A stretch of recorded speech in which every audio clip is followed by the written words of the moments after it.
What?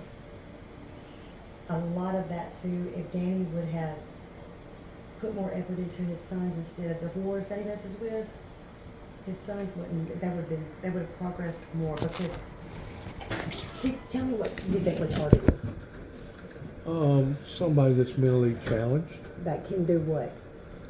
Somebody that Can they do anything? Do they know anything? that are not capable of knowing reality. Not, they don't know how, they don't remember anything to be able to go back and do it again or nothing like that, right? They're just in another world.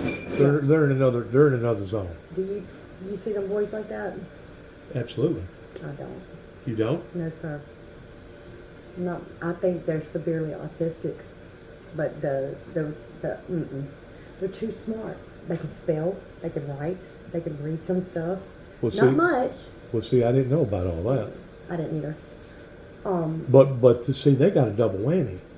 I know. They got a physical whammy I know. and a mental whammy. I know. Which one enhances or makes that much more worse on the other. I know. Because they have to struggle every day just to be able to learn how to walk and talk and be able to get I love you too, baby. to be able to Be good. Have a good day, okay? see ya. I mean, Come on, baby. you know, most of them don't live but about 30 to 35, 40 years old. They have a very short lifespan. You know why? Because they got to struggle. It's so hard for them to be able to blend in, to be able to dress themselves, to be able to talk. But they don't have no trouble. I mean, they have trouble with their hands a little bit. But them boys, they're smart. They are. Danny has allowed, and that medicine, you see how that medicine does them? Yeah. I hate it. But before the medicine, Danny said they was uncontrolled. I mean, if they don't take their medicine, they're bad. See, the reason why I disagree with these doctors, which I asked Danny, I said, how long ago was this diagnosis, Danny? I don't know. Probably years and years ago, I'm sure. Right. I had a stepdaughter that was severely autistic. Okay. She wasn't physically challenged. Okay. But autism is something. Oh yeah. Whew, you don't know it until you live it. You know what I'm saying? Oh yeah. And Or you be around it, and you know yes, what's happening there. Yes, sir. And having her, I was able to. When I met Danny and the boys, and he told me, I said, "Well, what's wrong with them?" And he said they're mildly retarded. I said, mildly how? You know, because I mean, I've got a PhD. I'm not no stupid person at all. And I said, why did they tell you they were mildly retarded? I said, because of their handicap, because of their physical handicap. Right. That's why. That's right. Mm-hmm. That's right. Well, that's it, because them boys, they're so smart. I love them. They get mad. Brad this morning said, just fuck it. He said, shit. I mean, a retarded person can't. They don't even know how to express themselves. You've heard of the Holy Twos, I have. where you're raising up an infant, and one day the infant will be an angel, and the next day the infant will be nothing but a freaking demon. Yep, a straight up demon. That's the way those people are. Mm-hmm. You never know from 1 hour from the next if they're going to be in a good mood, a bad mood, a screaming mood, a crying mood. Huh? They're always in a good mood, though. But you never know. I mean, they're because they're having to struggle to be able to survive, to be able to get along with everybody else, and because of it, they use up so much mental energy. That's the reason why that they don't live very long. Okay. Well, I'll tell you what, that's not them. They don't have a struggle to survive at all. Not as far as getting blended in. I mean, you go to town. If you was to go to town with them right now, and they got out the car, you got out the car with them, they know everybody. Everybody loves them. Really? You know, yes, sir. They don't. Their life. They got them boys. They don't struggle like that at all. You know, the only struggle I see them is sometimes they have a hard time because of their hands. Come on, dude, let's go. Other than that, nope. Bye They get mad bye. at Danny a lot. Hey, listen, he said bye, come by. Say Bye thank bye. you. Say thank you, we'll see you later. Bye bye, Brad. Bye bye. It's that medicine. He's sleepy. He You done take told me care of why. yourself now, okay? I bet you is. Take care of Yes, because yourself. Brad told me a while ago. He said it's my Merry medicine. Christmas to you. Bye, Merry baby. Christmas. Merry You Christmas gonna give to me one you. more? Merry Christmas. Say Merry Christmas. Thank you. Merry Christmas. I just say that to him too. You see how he is right now, and that's just regular. I know. If he wasn't on his medicine like that, it don't. They're more talkative and stuff like that. Yeah, I think go ahead and take it to him. Take it to who? No, you're not. I got to. Danny, no, tell me you forgot it. I got to bring it to him. You better check him out. I will. He can't have them. You'll get in trouble. I know you better not give it to him. Oh, it'll be okay at lunchtime. No, he won't. He probably won't be awake at lunchtime. Hey, boy, we wait now. Come on, man. I done gave no cow dog all what. Hey. Bye, Brad. Tylenol is the actual medicine that codes it. Hey. Bye, Brad. What? Back at you, babe.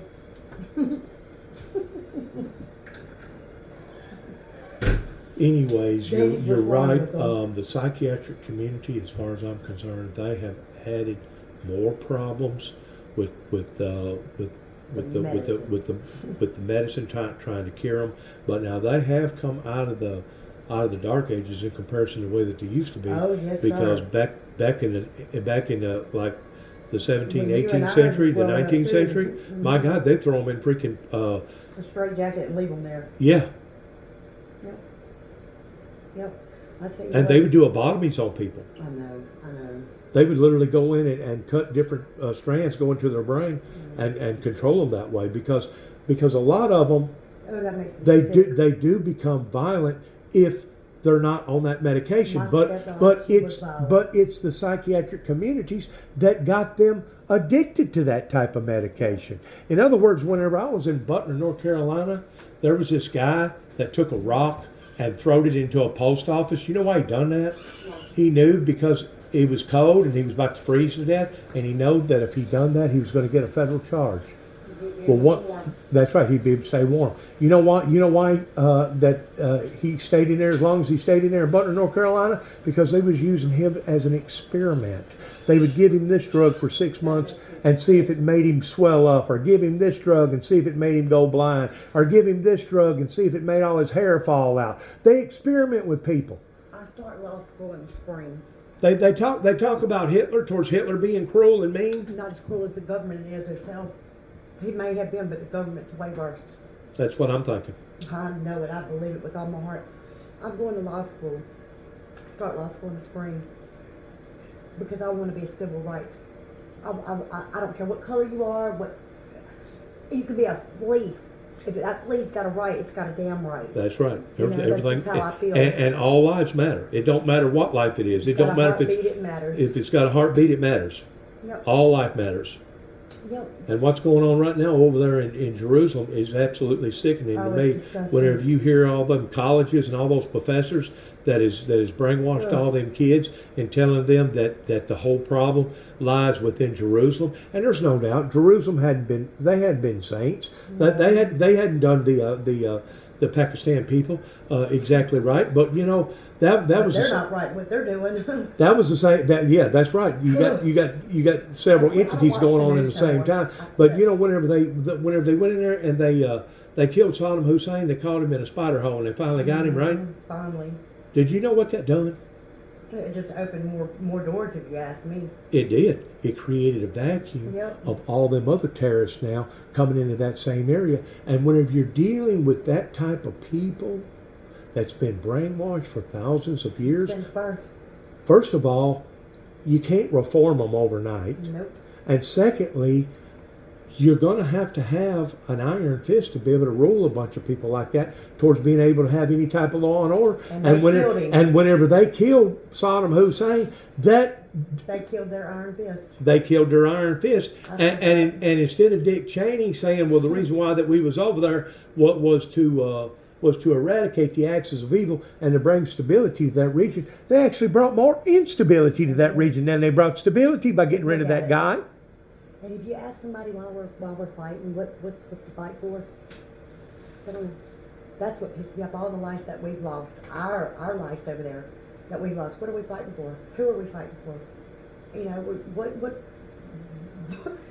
you really don't get no answer. What's the end game? Yeah, what's your end game exactly? Where's your Z at? Yep.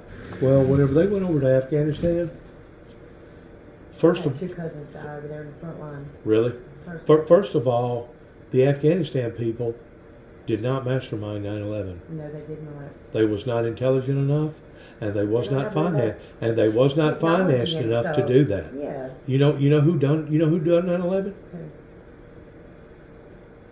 Associated with the Bushes. yeah. You know who it was? Saudi Arabia. Yep. Saudi Arabia before Desert Storm and Desert Shield, before the 1990s, they was as dirty and as rotten as any other group over there towards financing every terrorist group known to mankind.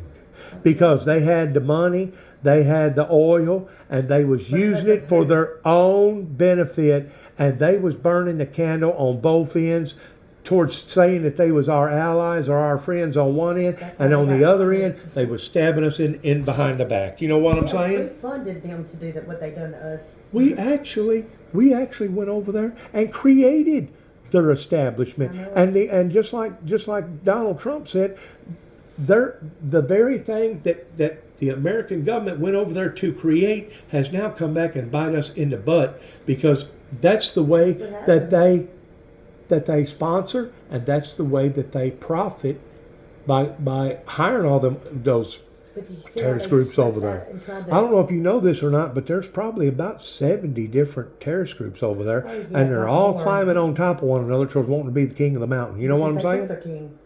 They're all wanting to be the king of the mountain. They're all wanting to rule. Yep.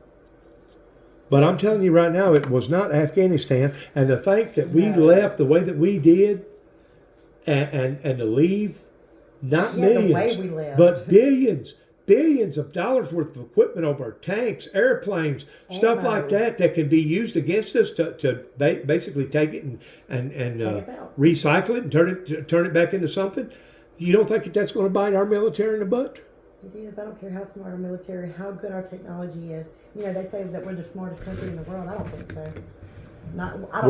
We're smart in one way, but dumb in another. The rulers, the ones that's running it, are running it straight into the ground. They sure are. And I'm glad you can see that. Oh, yes, sir. Yes. I don't watch the news anymore because it either depresses me, pisses me off, or just disgusts me. I just quit watching it. It is depressing. It is. And you know what's even more depressing is that our professionals that call themselves professionals, including the psychiatric community, that has allowed for all these liberal judges and liberal con attorneys, to where they basically take somebody that goes in and massacres a whole school, or goes in and massacres a whole group of people, and now all of a sudden we can't harm this person. We can't give this person capital punishment because that person wasn't within their own frame of mind. Because little Johnny peed in the bed whenever he was 2 years old. He got a spanking. See, stuff like that, I believe in some bitches just need to be ended. That right there, I do believe in the death penalty. As I said, there's certain things I believe in the death penalty on, and that one right there, child killer or anybody that. Well, I believe in the death. I believe in the death penalty as well, and I also believe this: why go through the extremes of appeal, and all the taxpayers' dollar, and a lot of times you know that person is guilty because you got adequate evidence either with penalty conviction. Right, you got a death penalty conviction, and you know good and well that person is done what the crime that they done, but yet no, you're going to appeal it and just keep it in there 25 to 30 years. Yeah. Yep. Yeah. And see, when I say I don't believe in the death penalty, it's when there's a car accident and the person's not drunk or anything, but the other person dies and they vehicular manslaughter or death penalty. I don't believe in death penalty in that case. But these sick-minded sons of bitches that go and kill kids and families and stuff like that, yeah, they deserve to just. It's got to the point now over here in America to where if you're a sexual pedophile, it's not really a big deal. Not until they get to the penitentiary, though. They get to the penitentiary. Well, it used to be that way, but now the penitentiary is filled so full of the same thing, they're not going to attack their own. Yeah, so now, basically, messing around with a child is basically no worse than going out here and killing a bus full of nuns and going to the church and killing the preacher. That's what I said one time. That's what I said. But getting back to my story pertaining to me being out in Waco, Mount Carmel, and me bringing all that to Oklahoma, I knew that Homeland Security was on me big time because I actually went up into Kentucky and helped them during a ice storm up there and done like 2 months, maybe 3 months of free humanitarian work during the time that the governor declared a state of emergency up there on about 70 different counties. At that time, this was in 2012. At that time, we just got through going through that thing with Obama, with the bubble burst, Yeah. and the government had to bail out all the banks. They had to bail out General Motors and all these other people. Freaking gasoline got up to $5-6 a gallon, No, and in some places it even got higher than that. Yeah. But they didn't tag it down to the consumer towards now the prices that we're seeing inflation go up. Yeah. So things was hard, right? How are we a free country? That's my biggest question. What is so damn free about it? Well, what they've done, We don't even have freedom of speech anymore. they have conformed. Look what they've done to you. They have conformed slavery Mm-hmm. to where they no longer actually put a ball and chain around you, It's but there though. but it's there, Yes, sir. and the It's way there. that they use the ball and They chain don't use now color no more neither. It's all of us. with a ball and chain now is back in the 16th century is whenever some hotshot attorney said the pen is more mightier than the sword. Yep. And that's whenever it changed from being a physical confrontation to now being a psychological or a mental confrontation. Yep. And whenever you got enough crooks Oh yeah. that's all in the same party, they can make that system. And that's what they've done. Yeah, that's what they've done That's here what to they're America. doing. And as far as I'm concerned, we've been hijacked. America's been hijacked By our own government. by our own government. Yep. And whenever Trump gets on there and he says that the swamp needs to be drained and that the system is rigged, it's not just rigged with a two-part system pertaining to whether or not you're over here in this group Yeah. or you're over here in this group, but then there's the middle group that can't pay for good hired defense, that has to rely upon public defenders, regardless whether it's county, state, or federal, and those are the people that get smeared the worst. Yep. Because, You don't even hardly hear nothing about Democrats and Republicans anymore because, I mean, they're all in it together. well, I've looked at it this way here in America, and it used to not be this way, but now, today, it don't matter if you vote in a Republican Party towards being the leader or the Democrat Party. Whenever it's all said and done with, it all boils down to the 99 percenters versus the 1 percenters, the wealthy and the rich and the corrupt, and those are going to be the ones that's going to be in power. You can change the horse in any color you want towards putting him on a mount, and this is what everybody's going to look at, regardless of whether we're going to look at a white horse during this presidency or a black horse. It's all the same. Yep. It's got to do with the conglomerates and the big people that's come over here to America and hijacked us. I believe that 100%. I sit there and think, how can so many people come together and agree on some of the stupidest? Because they're protecting themselves. They're protecting their own interest. My mom said that before she died. They're protecting their own interest. Their own people. They would be Yep. cutting their own throats if they went the sane way or the decent way. What do you think about Biden? I think he's somebody that should have been. I think he needs to go to a retirement I home. think he's a communist son of a bitch. Me too. And that he needs to go to I think he needs to go to a retirement home somewhere. and a pedophile. Yep, I do. But we've had some very, very sick people in the White House. Bill Clinton was a sick individual Yes, he was. by going to that island, and His you know wife that is too. that guy that they said he died. He didn't die. No, I know he didn't die. He didn't hang himself. That man did not hang himself. He was killed. You know why he was killed? Because he knew too many big That's what he did. names. Yep. He knew too many people that was going to that island that was They having scared about sexual you. pleasures, and one of those people was Bill Clinton. The president that America voted in. You know what? How everybody wants to holler about what Trump did. Y'all voted him in. Y'all wanted him in the beginning. What's wrong now? Because he's bringing everything out. They know that they was bringing in a unprofessional politician that was not in their circle. Superstar celebrity. They know that they was basically bringing in a clown in the middle of the circus, and they done this intentionally. That way it would create chaos. You know why?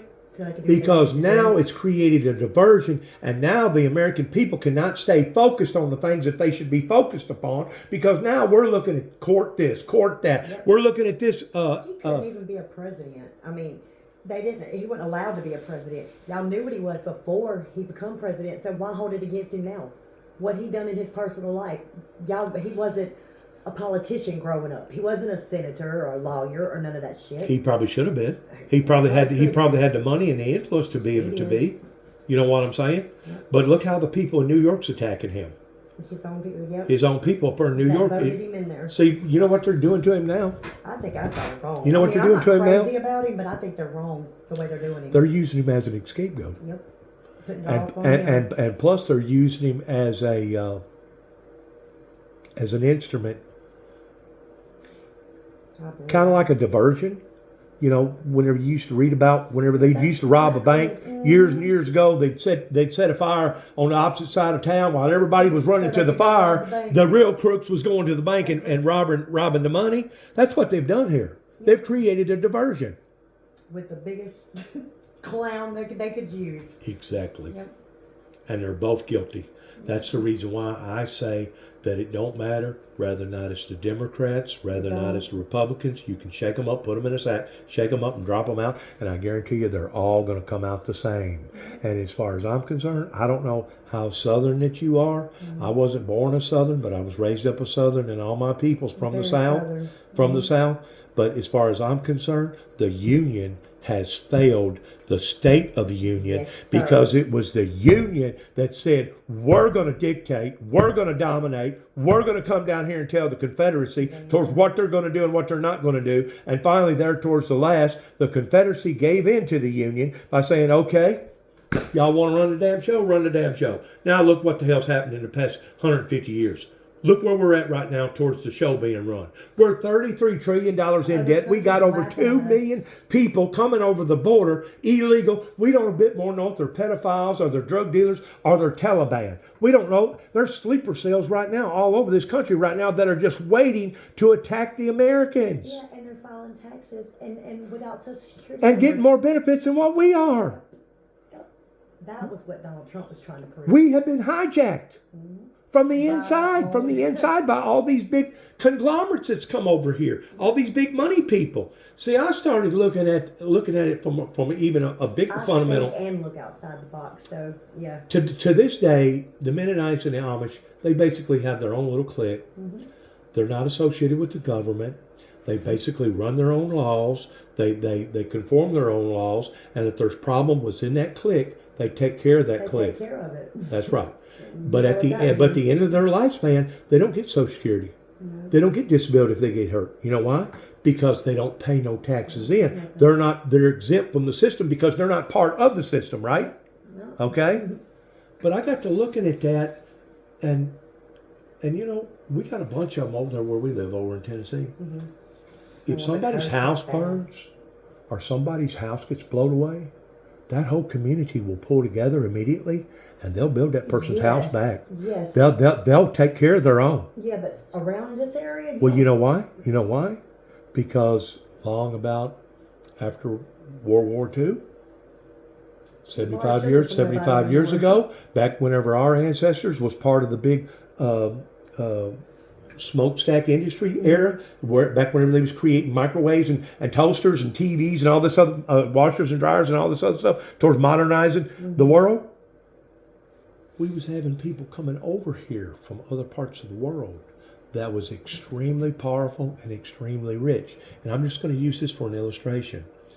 I think it was either Liberty or Mutual of Omaha that started going to people's doors, knocking on their doors and giving them a policy and say we're going to take care of you. We're going to take care of you. Well, what that was doing, that was separating the family community, and that was separating the family bond pertaining to one neighbor taking care of the other neighbor. And now we have become so reliant upon these insurance companies taking care of us to the point that now who gives a damn right down the road if that's somebody down there that we should get to know, or somebody down there that's a good person. We got State Farm, we got Farm Bureau, we got all these other different insurance companies that would take care of us. Oh, really? Well, how come whenever there's a catastrophe, the next thing you know, here comes the government, here comes Big Brother, and wants to declare a state of an emergency and wants to take all that money that now is rightfully given to the people, but now they're going to charge the people for that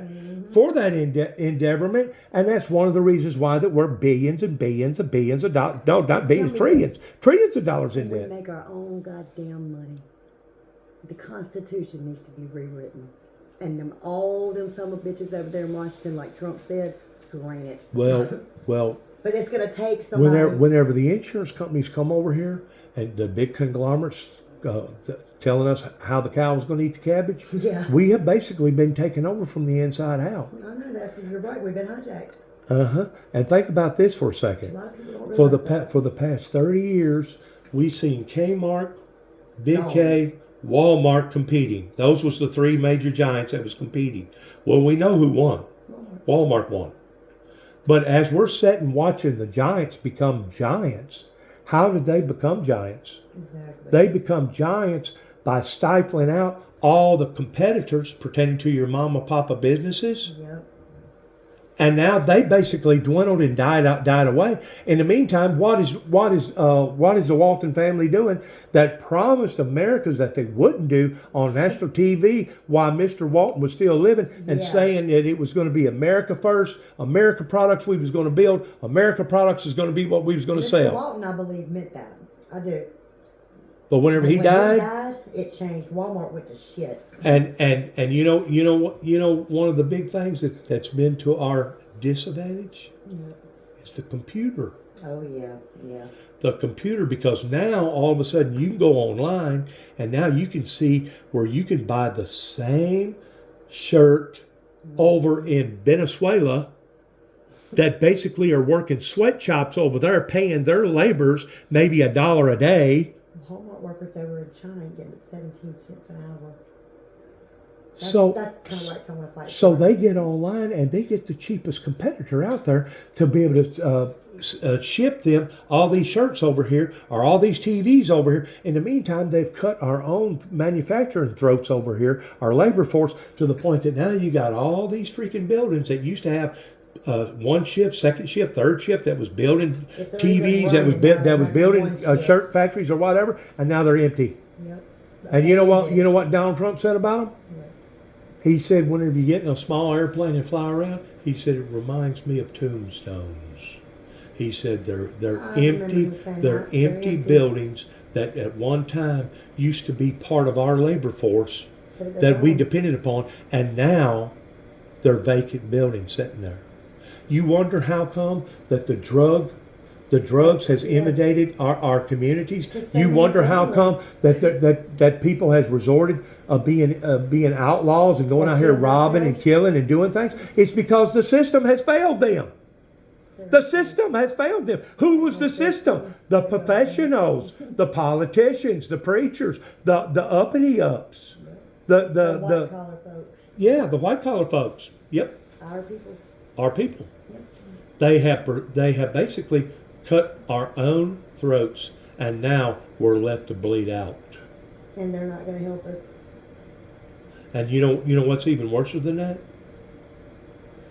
If World War III was to break out in America, it's going to. Let's say it was another civil war, to the point that all the money failed. And I've always said this: whenever the money fails in America, it's going to be just like a gallon of milk. Whenever a gallon of milk spoils, it don't spoil on one side and the other side still be good. It spoils all the way. That means whenever the money goes bad, it's going to be bad on the East Coast. It's going to be bad on the West Coast. It's going to be bad for the rich people. It's going to be bad for the working people. The government ain't thinking about.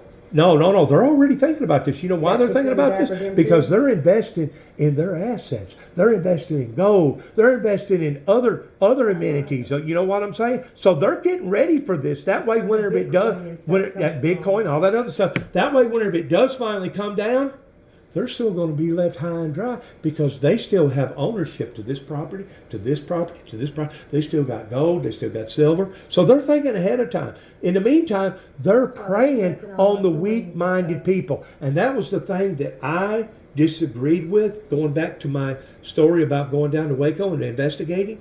It was basically ATF that was preying on the minds of the weak. You're like me, you're It, about people's it, rights. it would kind of be like preying on these mental retarded people or preying on elderly people that couldn't take care of themselves. The ATF went down there and preyed on them people and deliberately entrapped them by setting them up, by buying all them daggum guns, and then turned around and got a warrant because of money now, all in the name of money, went down there and killed them people. Children, babies.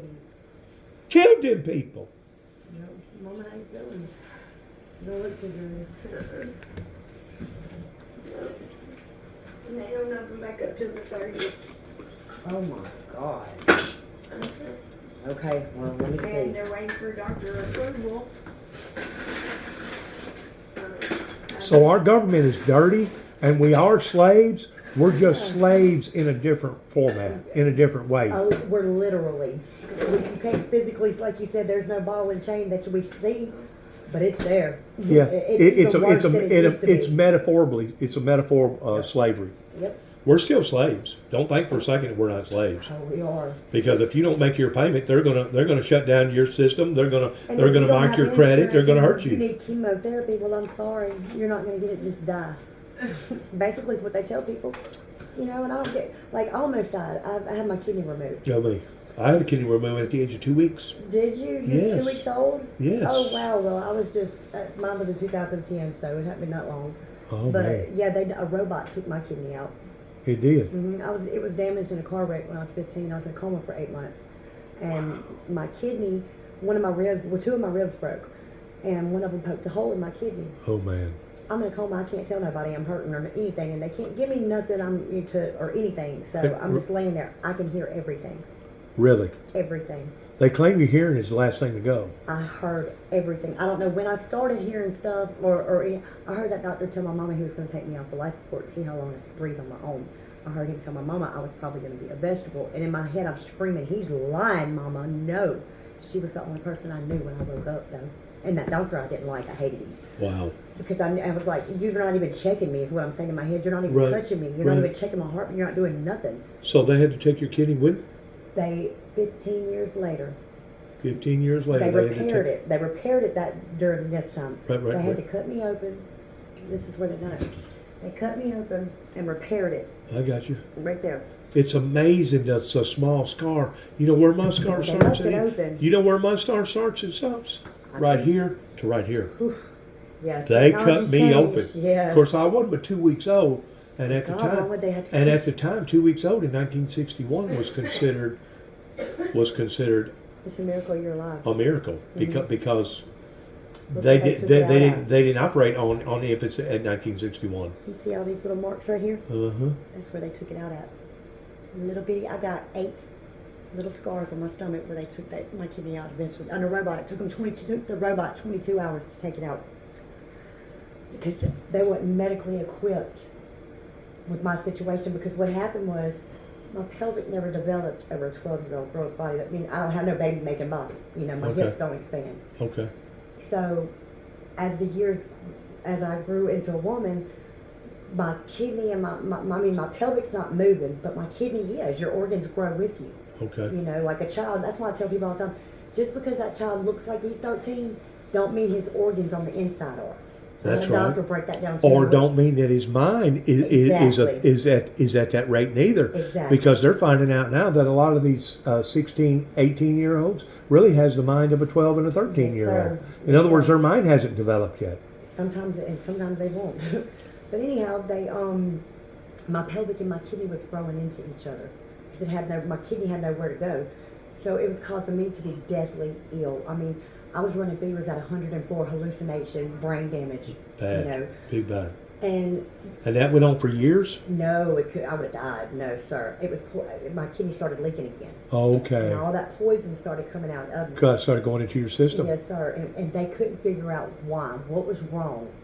Well, finally, I had this doctor take my case, and with no money, no insurance or anything. And he done a radioactive, some kind of radioactive test, and he watched it for hours. He sat there and held my hand, and he watched it drip until he finally seen what it was. Wow. He said, "It's your pelvic bone." And I looked at him. He said, "It's going to be okay." And he told the government, if I don't give her insurance, Yeah. we don't give a damn about no money. Let us operate on her. They sent me to Jackson, and this doctor said, "Miss Donald, I can tell you Jackson, this." Mississippi? Yes, sir. Well, what's the name of their hospital down Mississippi, it's the university, the teaching hospital. there? Okay. I signed a paper where they couldn't touch me. The doctors, the students. I don't, you're fixing to do. You wouldn't want to be a guinea pig. No, and I was only the second person that they'd ever done such an extensive surgery on there like that. Wow. Never have they seen anything like that. With a robot. Or period. They'd never.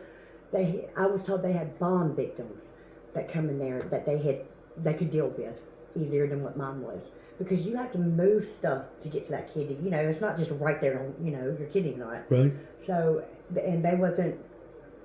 It's like the brain. They don't know enough about the brain. They really don't know enough about nothing, really. Well, they're still in experimental stage as far as tell I'm them what's concerned. wrong with We are the guinea pigs. Yes, Whenever they sir. say that they're At the end of the practicing day, we medicine, are. whenever they say that they're practicing medicine, that's exactly what that means. Yep. They're practicing medicine. In other words, your body may act completely different than mine over the same problem that looks like the same problem, but they could give you medication and your body would go this way, and give me the same medication, my body would go that way. And for instance, my sister has MS. I have MS. My body's rejected every shot. It's a except for the complex. last We have two. complex systems. My sister can take the shot. We have complex systems. Yep. But that's what happened. But the doctor, he asked me, he said, "Do you want to repair this kidney, or do you want to take it?" And it was bad. You was drained. Yes, it was You bad. I was- was dying. I yeah. was dying. Yeah. That's what they told me. You're Yeah. dying. Right. And I said, "Can you promise me 5 years from now I won't be back in your face?"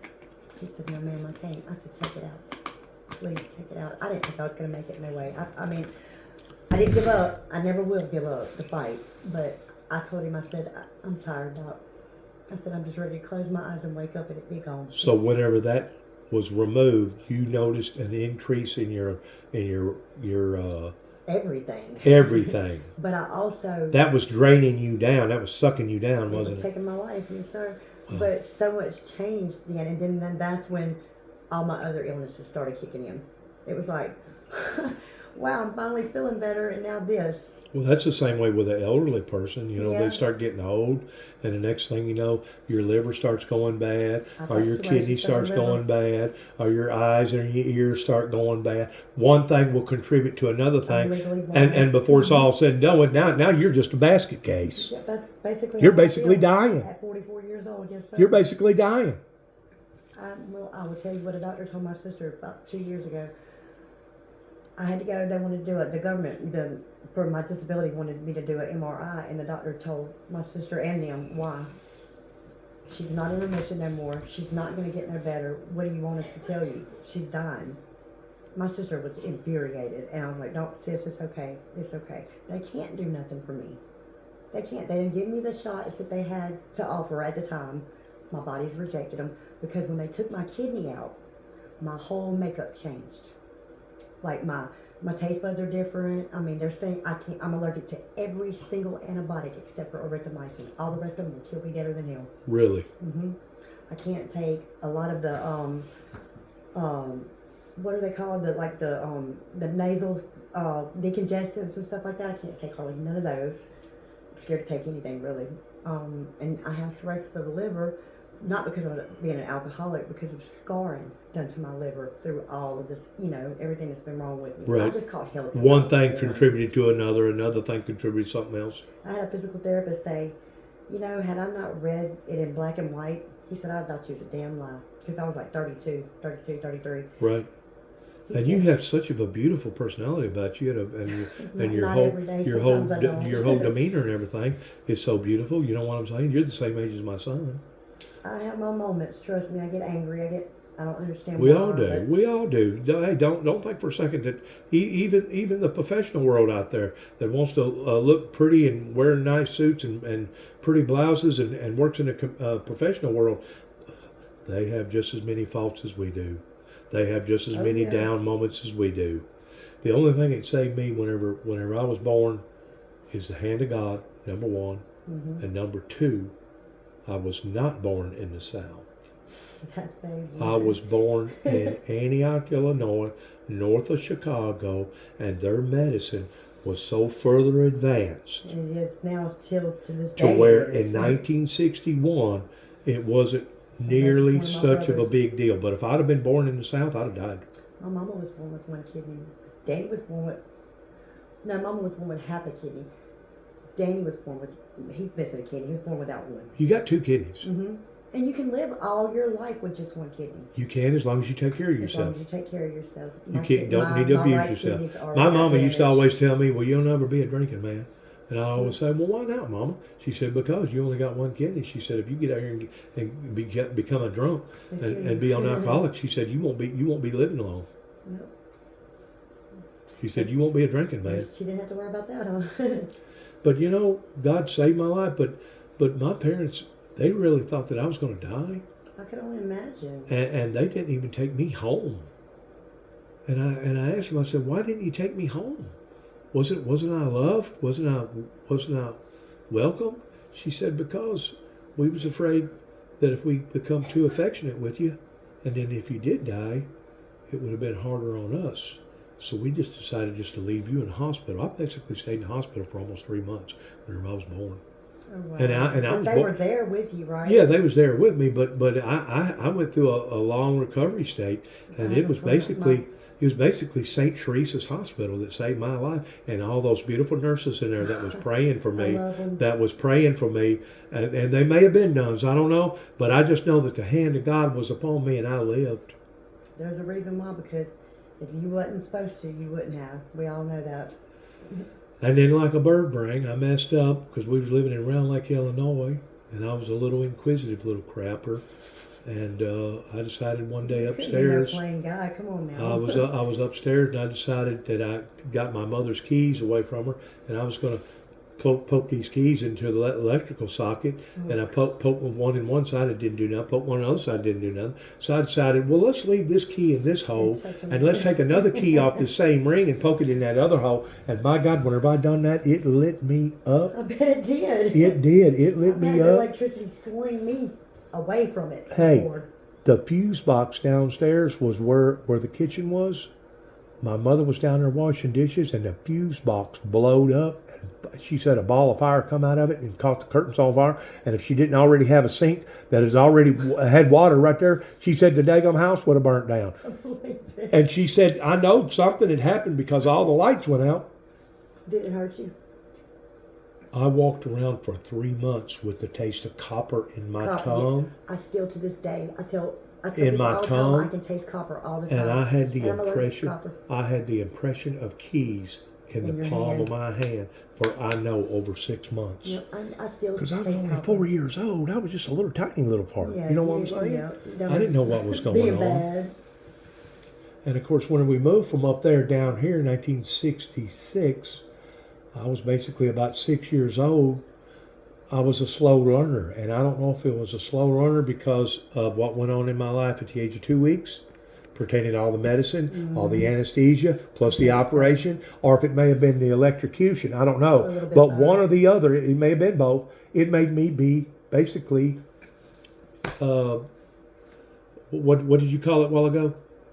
A child that has problems like that, dyslexia. Severely autistic. Yeah, severely autistic, and it never was diagnosed properly like when you here were in a kid. Tennessee, pertaining to the teachers. And my dad was a World War II drill sergeant. We was trying to farm at the time, 500 acres.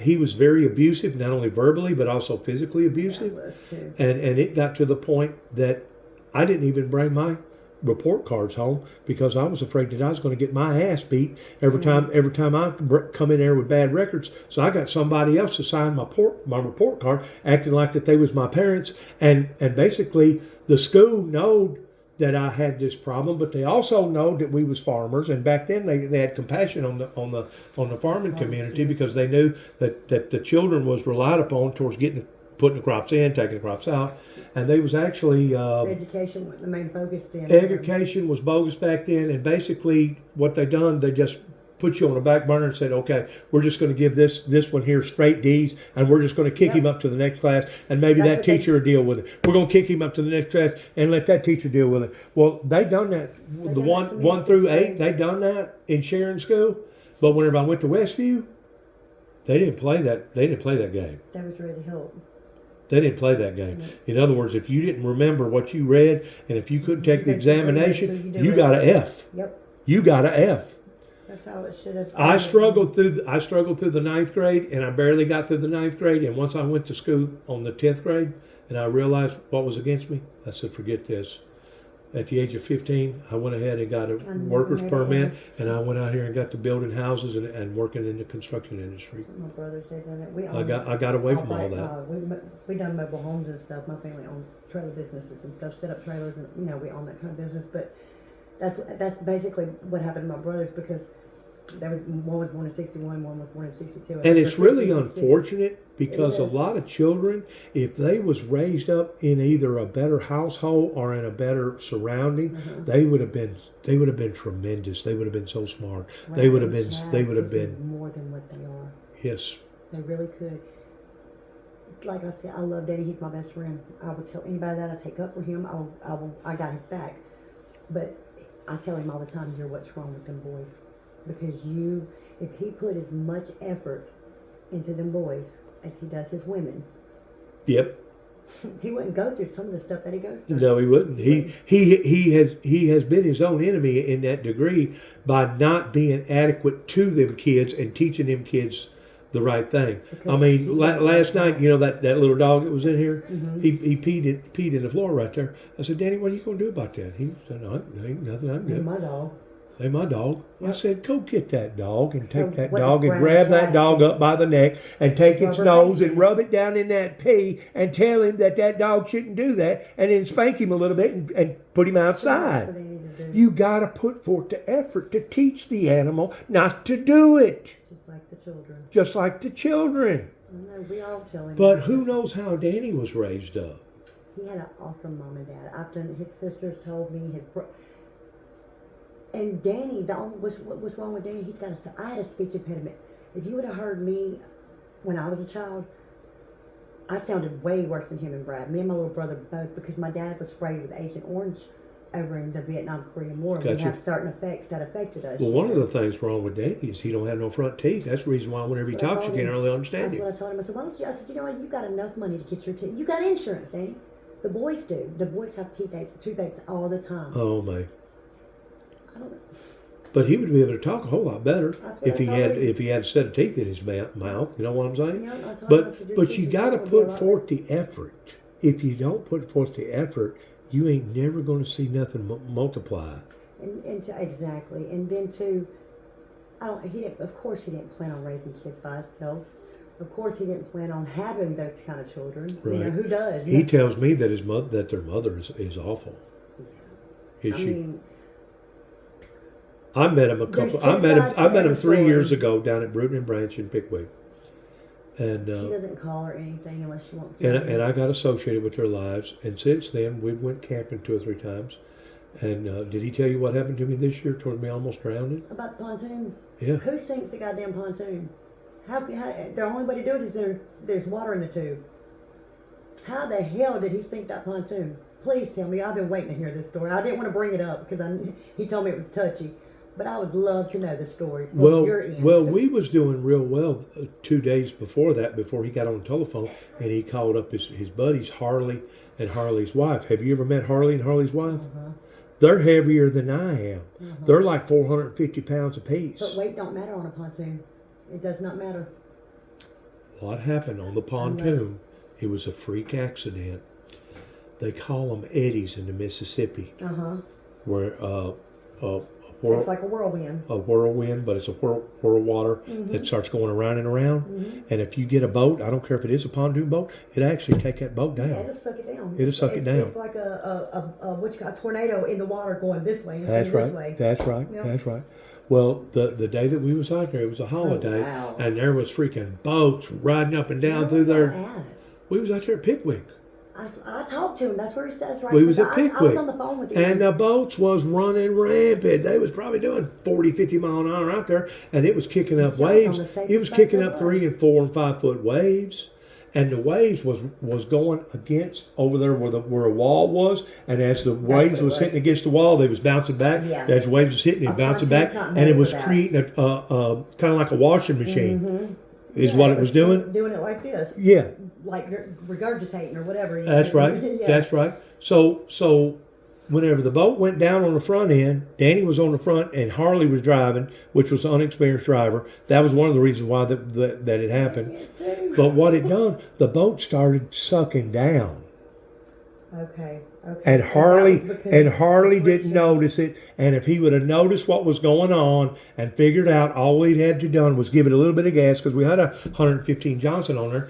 We would have got out of that. We would have got out of that problem. But instead, he was lugging her down. And now the front end of the boat, because there's more weight on the front end of the boat with him and her and the boys These other and boats are still running rampant. so no, it's barely creeping. Boats I'm barely talking about creeping. the other boats. They're still. Oh yeah, there are other boats still running rampant. And Y'all. he was on the front, and the boat nosedived. Oh yeah, I mean the weight wasn't. It was. The weight was part of it, Yeah. but the whole everything come together like Water kind of like a got perfect too. storm. Kind of like, and there may be water in one of those I bet it in is. one of those things. I bet it is. There may be. I don't know. I told him he needs to have them checked. Yes, he definitely needs to have them checked. But anyways, whenever the boat went down on the front end, he figured out what was happening, and he wanted to counter the weight by running all the way to the back where I was. Everybody should have stayed right where they were. No, he done the right thing. Did he? Yeah, he done the right thing by countering. But what he didn't know is that the water got over the flat part of the deck enough on the front that the daggum rope come out. And now the rope goes underneath the boat and it gets tied to the prop. And whenever it gets tied around the prop, all of a sudden it swings like that and it caused the whole freaking boat to dislodge. And I literally thought the whole freaking boat was fixing to come completely over on top of us. And the only thing that I could think of, oh my God, we're all fixing to freaking, Hey, them kids can't swim. we're fixing to capsize. We're fixing to capsize. So did the boat go under? It went to the side. It first went to the nose, but then it went to the side, and where I was sitting at, I was taking water in on my hip on a pontoon boat that's like 2 foot off the Yeah. off the water, and now I'm taking in water because the whole side of the other side is up in the air, probably about 8 foot, 6 foot. It's almost completely up enough that it almost flipped, and me like a dummy didn't have my life jacket on. And I grabbed the life jacket. I had enough sense to grab the life jacket before I wound up bailing. So you did jump off the boat? I jumped off the boat once more. I was going to counter the weight, taking all the weight off my side because it was my side that was down in the water that was taking on water. And the only problem was my life jacket got hung on my fishing rod holder. And whenever I went down, I just didn't go down 3 or 4 or 5 foot. No, Guess what? You went all the way, didn't you? That terminal that was doing that tornado thing, It was pulling you under. it sucked me down probably 15 foot. And in order for me to get out of that, I had to give myself every ounce of energy to swim out of that. You're not a small guy neither. I can No. imagine. No, and I'm using every ounce of energy. And once I get up to the top, I'm realizing there's Danny and there's my life jacket. But Danny, he's so confused because it upset everybody else on the boat. Matter of fact, Harley was fixing to jump out of the boat, and they talked him not to jumping out of the boat. Well, by the time they figured out that, hey, where's Dennis? Where's Dennis? Well, now they're so far away from me, they can't throw me a life preserver because it wouldn't do no good because they're too far away. Where was the boys? The boys was sitting there. They was hanging on for their dear lives. And so was Harley's wife. Well, me and Mama is in total agreement. The lady that just come in here, the third time they say it's a charm. I wouldn't get on another goddamn boat for Daddy for nothing in this world. And I am a stripper's daughter. I have a shrimp boat named after me. And my daddy had a bass boat. But he couldn't drive a shrimp boat, a bass boat. He couldn't catch a fish. My brothers ran them. Danny, on the other hand, But who would have ever thought that the rope would have come out and got tied around the prop? It got tied around the prop so badly that they pulled the motor up and tried to cut it off, and they couldn't cut it off because it was wadded up so tight. So the lifeguards had to pull Danny from one side of the river to the other and take us back to the campsite. and that was what, the second time he sunk a pontoon once, but twice. I said, Danny, who sinks a freaking pontoon? Right. He said, I did. That's why he called you the other night. He told me, he said, no, don't say nothing. I said, well, what do you mean? I said, well, you better not call him then. I said, because I want to know. And he said, just don't say nothing. I'm sitting The there. people that saved my life, because I was trying to swim, and So that it was water just a was freak cold. accident. It The wasn't water nobody's was fault. cold. I had done already used up every ounce of my energy. The waves was coming over my head. I was sucking in water at that time, and I seen some debris that was floating that come out of the boat, right? Because I mean, it life preservers and a seat or two come out. Was you sick behind it and stuff? The fish depth finder, he lost it, and 2 or 3 other things. So I'm seeing a seat, and I'm swimming towards the seat. Well, as soon as I get my hand on the seat just blump, goes down. So I'm thinking to myself, well, that ain't gonna save my life. That ain't gonna keep me afloat. Oh God! And- Is Pickwick Lake pretty deep? And all of a sudden, oh Lord, yes, I mean, I've been there, but I've never been out in the I was water. probably like that. I was probably in 15 foot of water, Yeah. but it was the waves. It was the constant Yeah. waves with all the boats, and all of a sudden, because I was fixing to give up. I was fixing to die. I was fixing to give up life Yeah, I bet. because I was weak. I couldn't struggle. All of a sudden, I heard somebody say, "We're back here. We're back here," and it was as if a calm come across that one area, and there wasn't no waves. They throwed me a rope, and I barely had enough strength to reach out and grab the rope. And whenever I pulled myself in towards their boat, I was so weak that I had to sit there hanging on to their boat for about 3 to 5 minutes before I could regain any type of strength, because I was at the point of death. Then they kept telling me, come back here, the ladder's back here. So I eased back towards the back. Once more, I didn't have no life jacket on. My fault. Whenever I got to the ladder, at that point in time, I was beginning to think, I may make it through this. But I grabbed a hold of the ladder, and I hung on, gave it a bear hug, and I had to hang on it for like another 2 or 3 minutes before I regained enough strength to make the first step. Then I had to do it again to make the second step. And by that time, they realized what kind of condition that I was in, and they reached down there and they dragged me from the steps back into the boat. It took a couple of weeks or about a month for you to fully recover, didn't it? If not longer. Or have you ever? Because water does things to you. I had never come that close to death over water. I'm not scared of the water. I grew up on the water. I could swim like a fish, but I respect it. I respect that water. The people that Don't play with it. people that saved my life, they was from Horn Lake, Mississippi, down there below Memphis. Mm-hmm. And the woman got to talking to me. She said, "Do you mind if I get your billfold out? We need to find out who you are." Because I couldn't talk. Yeah, you was probably I was and everything. I was hyperventilating. She kept telling me to breathe easy. So she pulled out my driver's license and figured out who I was. And as they was taking me back to the other side of the lake, and they was in a brand new pontoon boat, and theirs was a 3-streamer. It wasn't a 2-streamer. Okay. So you can only imagine how high it set up on the water. He said this time we're not. He said y'all ain't taking neither one of them. It was way up on the water. The So 3. them sit lower, huh? Oh yes, Those plus are more like party especially barges. with his being so old and stuff. You know what I'm It's more like a saying? party barge. But anyways, as we was going back, the woman explained to me. She said, "Well, I've been working at Lambert Children's Hospital in Memphis for about 35 years. And my husband and I'm fixing to quit, and we're going to move up this way." And I looked at her and said, "Why in the world would you want to quit?" I said, "For surely God, you're probably making about $45, $50 an hour working at the hospital for that length of time." She said, "Because I'm tired of seeing the hospital kick people in the halls and tell them to leave the hospital because they don't have proper insurance, and tell them to go home and die an elegant Tell me death." that. Tell me that. Why do you keep coming back? Because my doctor told me to just keep going. I'd go in the morning, no temperature.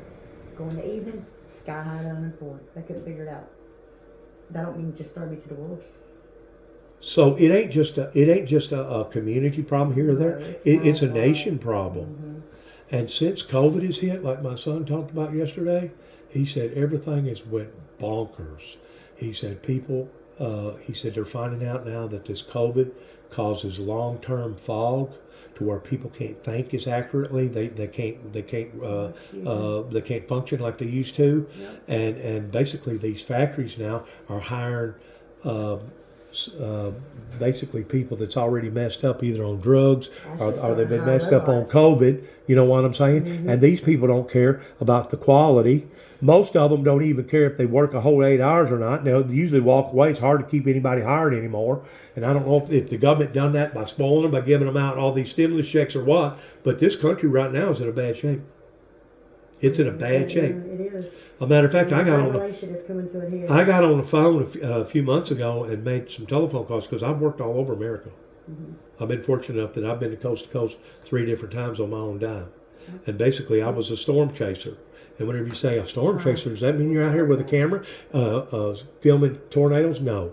It means that I would go in after a catastrophe hit and it would give me an opportunity to work with people, to do humanitarian work, to counsel with people, to help build their lives back together again. And plus that was usually that's where the money was stimulating in that area. Yeah, that's true. Like whenever Katrina hit, Katrina was the first storm that I cut my teeth on, and I stayed down there with them for almost a year in the lower part of Mississippi.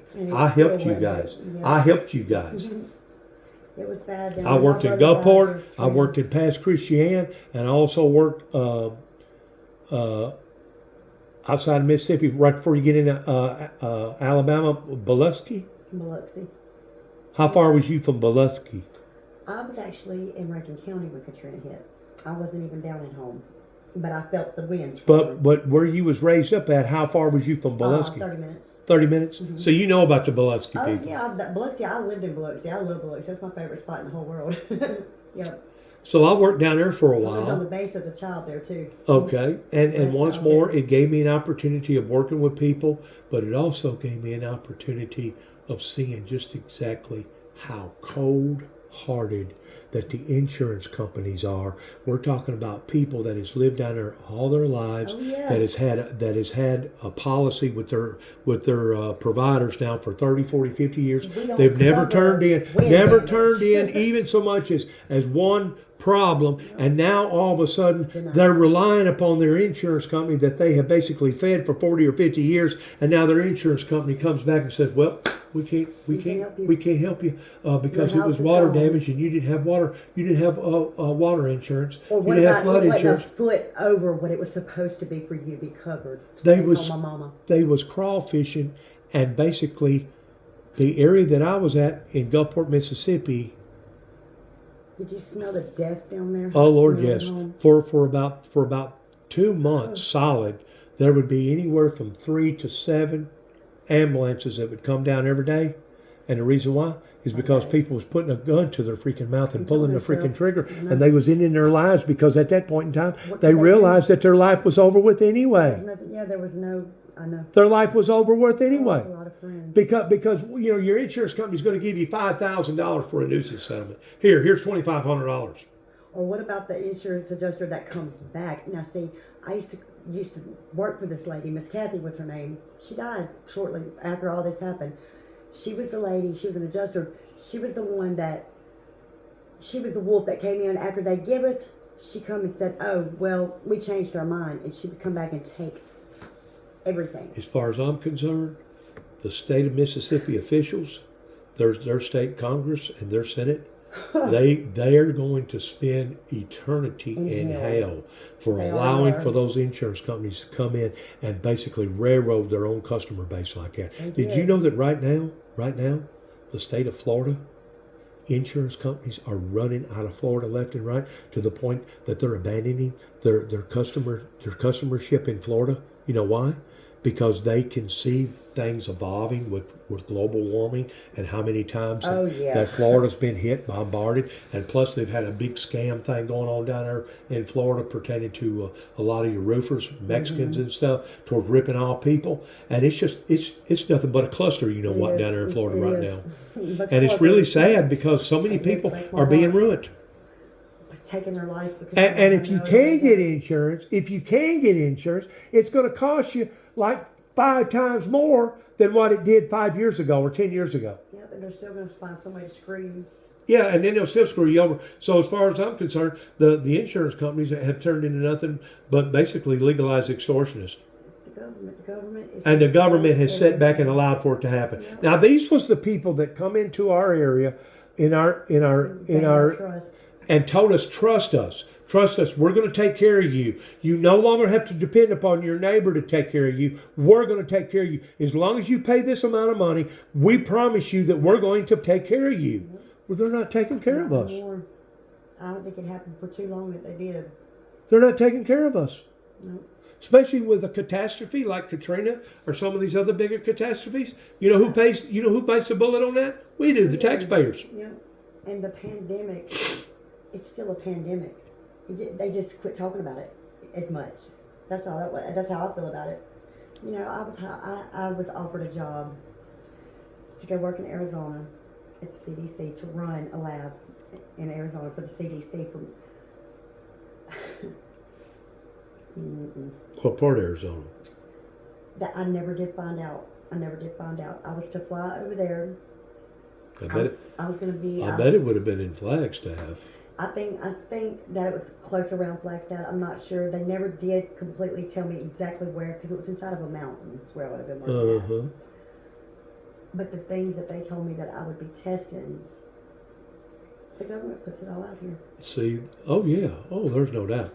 I was working. Strand of COVID. There's a third strand of COVID already before it ever hit. How? I don't know, but I was tested about 3 days ago because I got the crud myself, and I went and the first. That's called a widespread panic. And the first time that I've ever been tested for COVID was about less than a week ago, where they take the Q-tip and stick down your nose. Same way they do when they test you for staph. Right. Anyways, they come back and they said, "Well, you showed up negative for COVID. You showed up negative for the flu." I said, "What do I got What's then?" wrong with me then? Common cold? No, they said you got the crud.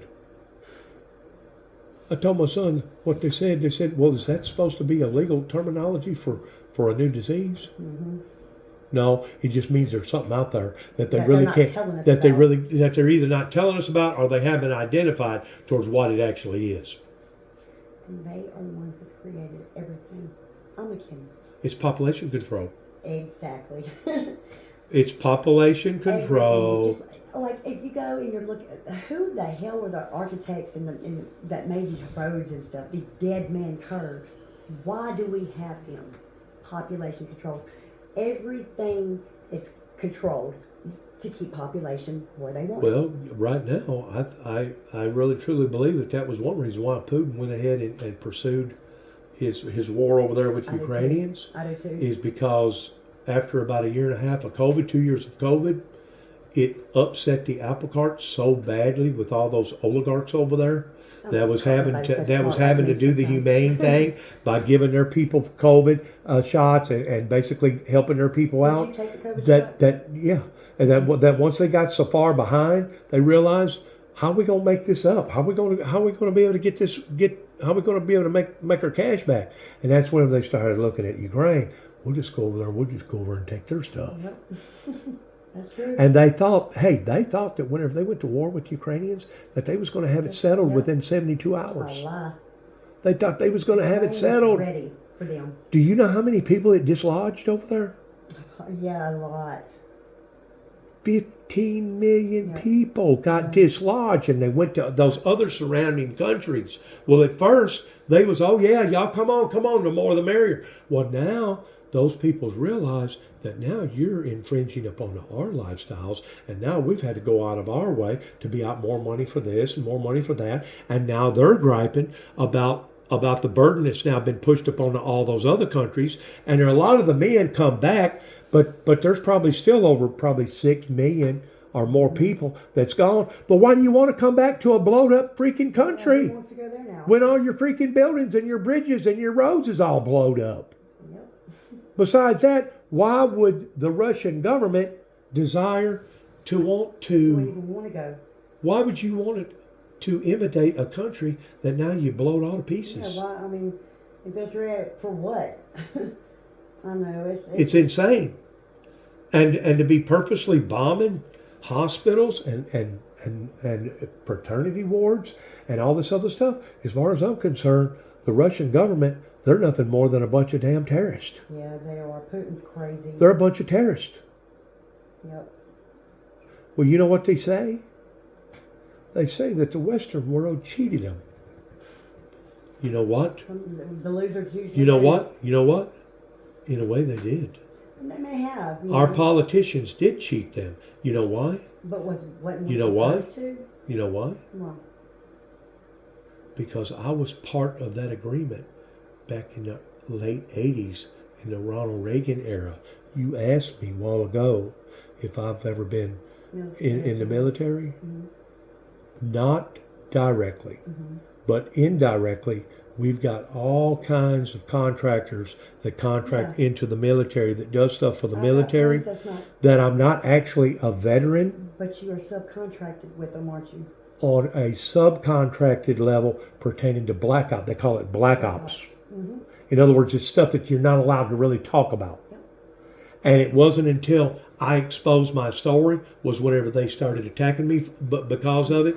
And basically it was in 1991 whenever Homeland Security decided that they was going to try to label me as an assassin because of George Walker Bush. You know why I was going to Washington, D.C.? I was going to Washington, D.C. not to kill a president. I was going to Washington, D.C. to open up a can of worms to be able to expose them because they went to war with the wrong group of people over there pretending to Saddam Hussein. And not only was that a mistake, but it was also a mistake by going to an Afghanistan war for 10 years and costing billions of dollars during that war, not counting the lives, not counting the arms, the legs, everything else that got mutilated. And to But think, we're broke now. We'll and to wonder think, why. and to think that 11 days later we walk away.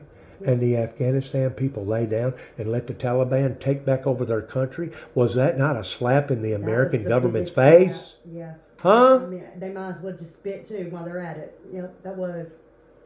It makes Not me counting angry. all the, not millions, but billions of dollars worth of All you want equipment to we do left was over just there. Go over there and say, "This is what's really going on." You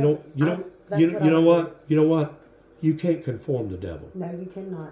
Thank you. You cannot conform the devil, and you cannot conform the There's more than devil's one people. devil. Exactly. And you cannot conform the devil's people. But if you are going to have an opportunity of conforming anybody, it doesn't matter if it's us here in the States or going over to another country.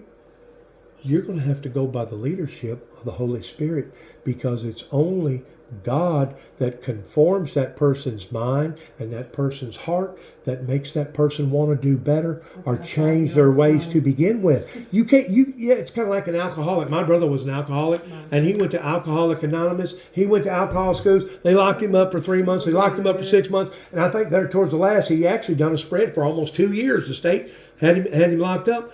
And I told my brother, I said, Danny, whenever he went through the last breed, because he wound up going to Pickwick to a Alcohol Anonymous thing over there for about 2 years. I've got a 29-year-old daughter in rehab for the second time after she just done 8 months. I told my brother Danny, I said, Danny, I said, if there's ever been an opportunity for you to straighten out, clear up, and go dry, I said, it's now, but you cannot go back where you was living because that's where your problems are. That's where everybody's pulling you down. I said, you need to find a different location and go somewhere else. And he didn't listen to me. And he went back less than 6 weeks later. He was back being nothing but a sob. My brother was a cheap drunk. He would buy Milwaukee's Best and he would suck down about 2 6-packs to the point that he would pass out. He would pass out, stay passed out for 3 or 4 hours, wake up and do it all again. Yeah, that's how they do. It was a cycle. And there towards the last, the hops in the beer was causing his body to react to the point that it was causing sores and his fingernails to fall out and everything else. It was awful. He died an awful death. My brother did too. He was an alcoholic. It was bad. But this government, you cannot go in Shit to kill and ourselves. strong arm people that has been brainwashed for thousands of years, I think because we're gonna succeed. their whole life over there is completely, totally different than ours, number one. And number two, death to those people It ain't is nothing. is actually It's a life. blessing. Yep. It's a blessing. Yep, it's freedom for them. It's freedom for them. Can you imagine being a little kid and having a gun put in your hand? Tell you what, And talk to hate America, hate America, hate America, hate the Jews, hate the Jews, hate the Jews. on my ASVAB, I was asked, well, after I took my ASVAB, I was asked if a child walked up to you. I already knew the answer. If a child walked up to you with a gun and was fixing to blow your head off, what would you do? I said they wouldn't get close enough because I'd have done took them out. They were trained to do that. They have no, they don't think like our children. You can't look at them. And not only as that, our but children. they'll put suicide vest on them and tell them what they'll do. They'll brainwash them. They'll put them on a strong drug, and they'll wake up in this room where there's a bunch of naked whores in there, and they'll have orgies in there with these naked whores, and then they'll drug them back up again. Then they'll go back out. Then they'll wake back up in this other room, and then they'll do that 3 or 4 different times, and they'll tell them, okay, if you die for Allah, you'll go to heaven, and you'll be with 99 virgins, and you'll be able to drink all the wine you want. Well, who wouldn't want to do that? Right? Who wouldn't want to do You that? don't know nothing else. Don't know nothing else. Don't know nothing else. So now they go out there and they pull a detonator cord and they kill 200 or 300 people as they're killing themselves, believing that they're going to go live with Allah and be in heaven with 99 virgins and drink all the wine that they're going to drink. And I got news for you. You do something like that, you're not going to, if you do go before, Nobody like that. hey, if you go before Allah, it's going to be because you're being judged Yeah, because of you're what you receiving just judgment. done. Because there's nowhere in the Bible knows that there's everything. nowhere in the Bible that it says that it's okay for you to kill the converts that you're trying to convert over to whatever that you believe. There's nowhere in the Bible that it says anything like that. He split us all up, but he didn't do that for us to fight. That wasn't his purpose. Or to kill one Or another. to kill one. Yeah, that wasn't. In other words, if I can't convert you, I'm just going to kill you. Yeah. If I can't convert you to be a convert, to believe in the same thing that we believe, I'm just going to kill you. So normal in Webster's dictionary. You know what it says? What normal is? What? To conform to one's standards. Whose? The government. So you mean I have to conform to what they say is normal? Beauty's in the eyes of the beholder. That is against our rights. Beauty is in the eyes of the beholder, okay? And we have compromised our privacy for now. Yes. And they knew that the people over here in America was superstitious, right? And to go to the church world and to think that you're going to be able to convince them of taking a chip and putting it in their body. That way we can go with a cashless system. I got news for You you. ain't putting it in me. That's why I don't take none of their shots or nothing. I got news for you. Listen to me, ma'am. Listen to me. You've already taken the chip. Yeah, I guess you're right. The chip is in the phone. That's your fault. You carry the phone around you 24/7. You go to sleep with the phone. You wake up with the phone. You've already taken the chip. You just hadn't taken it physically in your actual skin. Yeah, you're right. See, they worked around that. My mama said They it worked was the around devil. that. Yeah, Mama said it was the devil. She didn't have a cell phone. I see all these older ladies and stuff on Facebook and stuff. I was like, my mama didn't do that. You know anything about Eric Snowden? I do. Eric Snowden should be looked upon, as far as I'm concerned, as being a hero, A hero instead of a villain. because he was one of the ones that spoke out and said this is wrong in how the government can now dissect their own people, go in and not only listen to their conversations, but they claim it's Google that's monitoring all our activities towards where we go over here and look and what we look at over here and what we investigate over here. Google's It ain't the Google, it's them. It's them. And if you ever get on their hot list, Watch out, huh? it's called a spook list. If you ever get on their spook list, they will dissect every move you make on the telephone to the point it don't matter if you're looking up something on the dictionary, they're going to know about it. I believe that. And whenever it comes to them listening to our conversations, it was young Bush after 9/11 that refused to talk on a cellular phone. Yeah.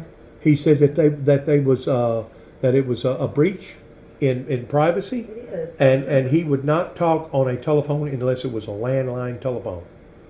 Because any of these telephones, by all them satellites up in the air, Yeah, right, I know. anybody, it don't matter if you're Russian, don't matter if you're China, don't matter who you are, it don't have to be TikTok.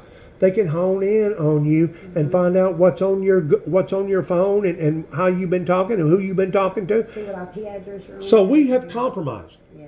We have compromised With the chip on our there. privacy. And what have we got in return? We pay to do it too, you know that? What have we gotten in return?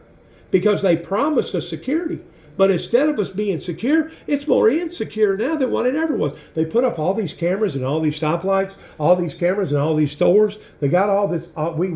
They have violated our privacy. And now what have we gotten out of it? Nothing. Nothing. Not a damn thing. If anything, it's become even worse than what it was before the smartphone technology come out. Now, just in the past month and a half, Elon Musk got caught on the carpet because whenever the war broke out in Ukraine, he buddied up with the Russians, with the oligarchs, and he pulled the plug on the Ukrainians with their smartphone technology. That way, they didn't know if they had oncoming enemies coming over here. They didn't know if their men was over here on this side of the valley or over here on this side of the valley. You know what I told them? I said, if Elon Musk winds up going to Ukraine and they capture him and they have a war tribunal trial on him, they could actually convict him to execution because that would be considered a war crime. Yeah, it's a war You're crime. controlling people's lives with Google, Yeah. with the internet. You know what I'm Mind saying? Control, yep. That You're is controlling true. people's lives. You're telling them what they either can do or can't do with the same technology that now their enemy has that now they don't have. Because you took it. So getting back to me, once I got through with my investigation in Waco, I went to Oklahoma for the first time in my entire life. I got a job, and my job, the people that I was working for, didn't pay the first week. They held you back a week, right? Mm-hmm. So whenever I got my paycheck, I thought to myself, hey, I got me some money. You know, I've been living in all these in-town suites. You know, wherever I'd go, I'd set up camp and I'd, pay my monthly thing over here, $600-700 or whatever, basically like a hotel. And they would offer you your sheets and your bed linens and your towels and stuff and come in and vacuum your place every month or every week or whatever. But I decided I was going to go down to Oklahoma City, Oklahoma and give them a visit Oh, goodness. because of all the negative activity that I'd heard about the Oklahoma bombing. I'd never been down there. And you know what happened to me that night? I go down there. I'm around the memorial site where the bombing actually took place, and one of the park rangers freaked out. She was a female and demanded for me to raise my hand. First of all, she demanded for me to identify myself, and then she demanded for me to raise my hands, and she took me down. Citizen's arrest. No, it was, No, she's a park ranger. She's okay. a park ranger. Okay, you're right. So they called Why? the squad out there. They picked me up, and they want to find out if I got both my oars in the water. So they sent me to their psychiatric ward. I get interviewed by a bunch of people from India for maybe about an hour, and after they Excuse me, you said India. I swear, why do they bring those people over here to tell us what's wrong with us? That's right. But anyways, they come back and say, well, he's okay. He knows daylight from dark. He knows who the president is. He knows what day it is. He knows right Very and wrong. coherent. So on the way back from the hospital, they got to question me again, these officers. Who are you? Who brought you up here? What business is this of yours? Whenever they pulled me back over there where my truck was, by this time, there was a whole array of law enforcement agencies there. They had done already shut down all the roads, blue lights everywhere, shut down the whole freaking town, the whole city.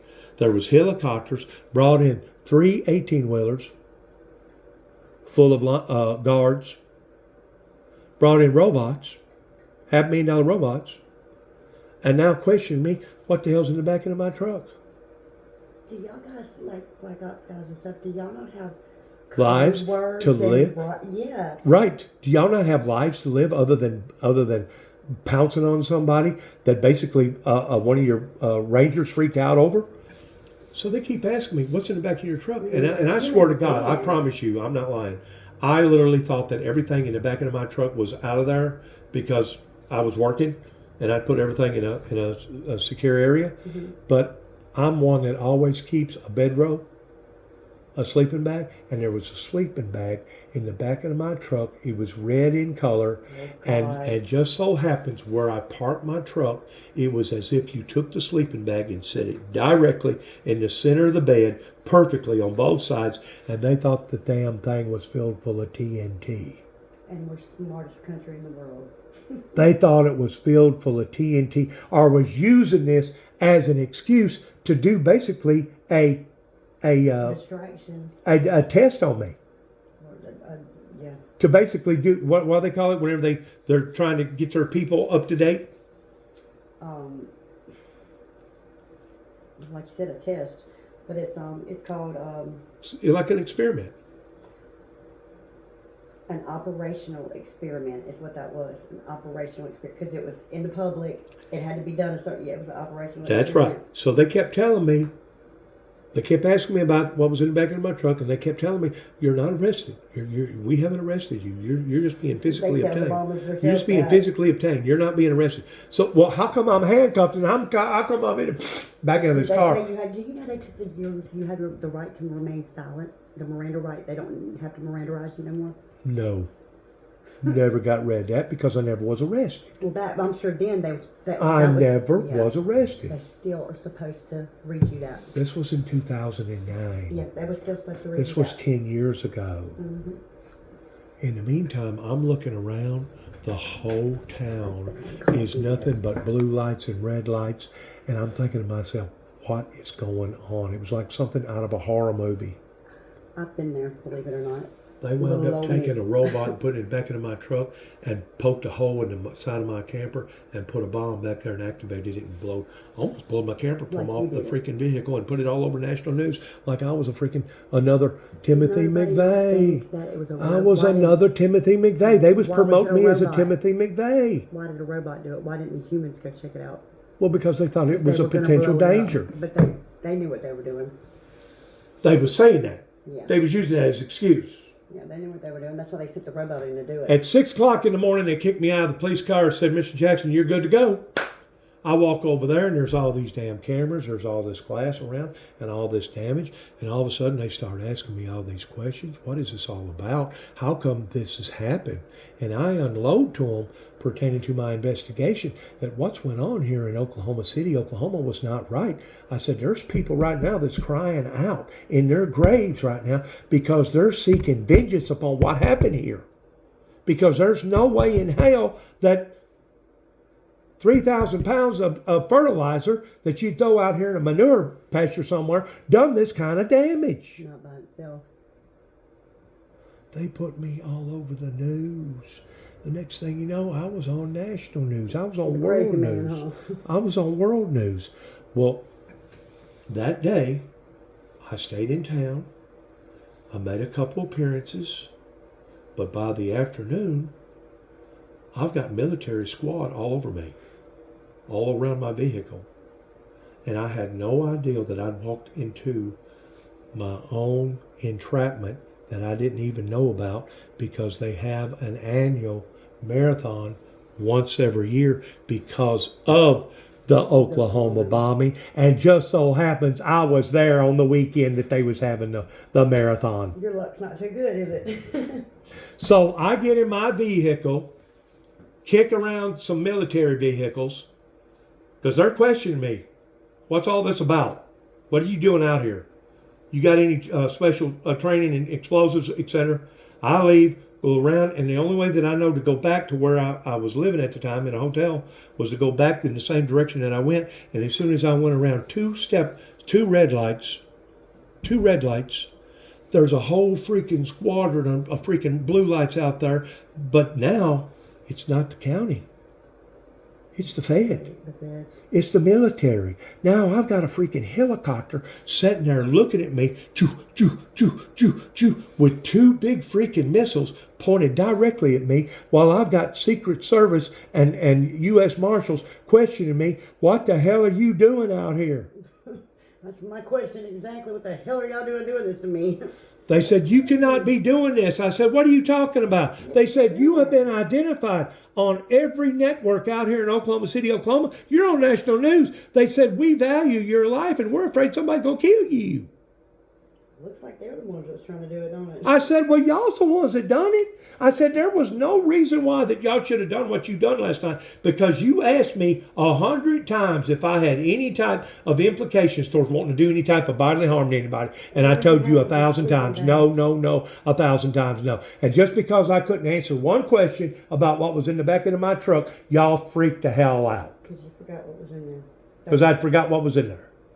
I go, y'all are the ones that has drawn this attention to me. They go, well, we can't allow for you to be out here doing what you're doing. We're mandating and telling you to leave the city. Well, whenever somebody tells me that, whenever they're going to push me like that, I'm like, hey, you know what? I'm starting to think about it. I'm starting to think about my rights now. You know what I'm saying? And I'm thinking to myself, no, I ain't got to go nowhere. I ain't got to do nothing. I ain't done nothing. Exactly. That's where I get in trouble. You know where they're on the phone at? They're talking to headquarters in the capital of Nashville that keeps up with everybody's profiles, Homeland Security. Well, I've done already had dealings with Homeland Security, and it was Homeland Security that was putting me under the spotlight. Think they was trying to get rid of you? It's called the web, and I didn't realize how big the web is. I didn't take that job in Arizona for a reason. That third strand of COVID. Have you ever watched a show back years ago called Dragnet? I didn't really watch it, but I remember it. Okay. You know where the word net come from? Mm-hmm. The web. Yep. The net, the web. They're both interchangeable. Basically, the way our government works, it works off 3 different frequencies. Mm-hmm. Frequency number 1 is from the Mississippi River all the way to the East Coast. Frequency number 2 is from the Mississippi all the way to the Rockies. Mm-hmm. And frequency number 3 is everything from the Rockies all the way to the West Coast. You got 3 major frequencies of interchange of people. I don't forget now what they call it, but they can basically hone in on an individual, and they will know every move you make. A matter of fact, after all that stuff got because they arrested me for running a red light. And I said, well, when does it become a criminal offense toward running a red light? And I said, besides that, I don't think I run a red light. Well, we're getting you off the streets. I said, why don't you I'll park my truck over here somewhere in the weeds, and I'll get out here with a wig. I'll put a wig on. That way can't nobody identify me. They said that ain't going to work neither. Once more, they was talking to Secret Service in Nashville, Tennessee. It was Secret Service that was giving them explicit orders. Get him locked up. Mm-hmm. Get him out of there, because they're going to kill him. They're going to kill him. If you don't get him, who's going to kill him? Exactly. Who's going to kill him? Exactly. I think they was frightened at that time more of their own than they was the actual general public. Mm-hmm. But they locked me up. The next morning, they let me out on my own reconnaissance. They told me where my truck was. They'd impounded my truck. I had to go like 15 miles way out of town to go get my truck. Had to hire a taxi to go do that. And whenever I got over there to my truck, it cost $200 to get it out of pound that they'd done already impounded it. Well, while the truck was in pound, guess what they done? They searched it. They went through everything. I even think they took part of the door panels out to make sure that there was nothing up in there. And they was taking every piece of paper. It didn't matter if it was a chewing gum wrapper. And they was analyzing it. Well, whoever it was that done that investigation, on the way out, took a knife and stabbed a brand new Michelin tire in the back of my truck. Not cheap. Yeah. Not cheap. That's what I always. That was my thank you for getting involved with the Oklahoma investigation. So the next morning, I go to my hotel that day. Next morning, because now this is Sunday, I go to work. I get a telephone call from my boss. He owns 3 body shops in Oklahoma. He tells me, you are ordered to come to the main office now. They walk up to me. They said, stop what you're doing. Put your hammers down. Put everything down. You're going to the big man. That's what they do best. So I walked to the big man, the guy that hired me, Chris Donnelly. 2 federal agents in there, sitting there listening.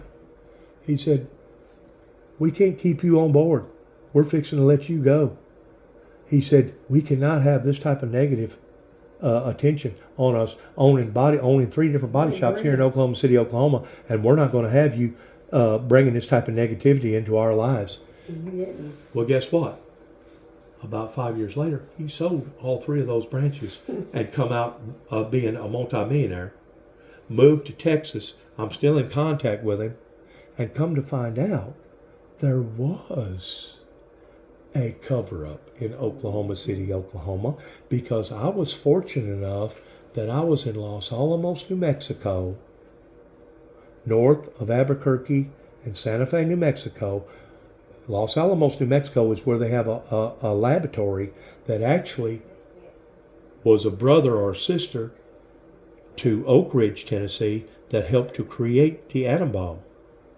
It was Oak Ridge, Tennessee that created the atom bomb. They sent the atom bomb and the material over to over to Los Alamos. Los Alamos finished tweaking it and everything, and it was Los Alamos that set off the bomb in White Sands that caused White Sands to become White Sands, and they was the ones that basically finalized the atom bomb that was dropped on Hiroshima and the other place that killed over 500,000 people instantly. It fried them. It just basically it's instant death. But I was in Los Alamos, and there was a guy that used to work for the laboratory, and whenever he retired, he turned against the government. And they hated him because of this. He actually started a church, and it was called the Black Hole. And he had this salvage yard full of nothing but freaking computers and all kinds of freaking hardware and software. And they'd go in and ravage him. They'd go in and ravage him sometimes twice a year to make sure he wasn't doing nothing he wasn't supposed to be doing, because he was putting the word out that if there's ever a nuclear holocaust, it's going to create a black hole in the solar system, and the whole Earth will be. I'm fixing to show you why he said that.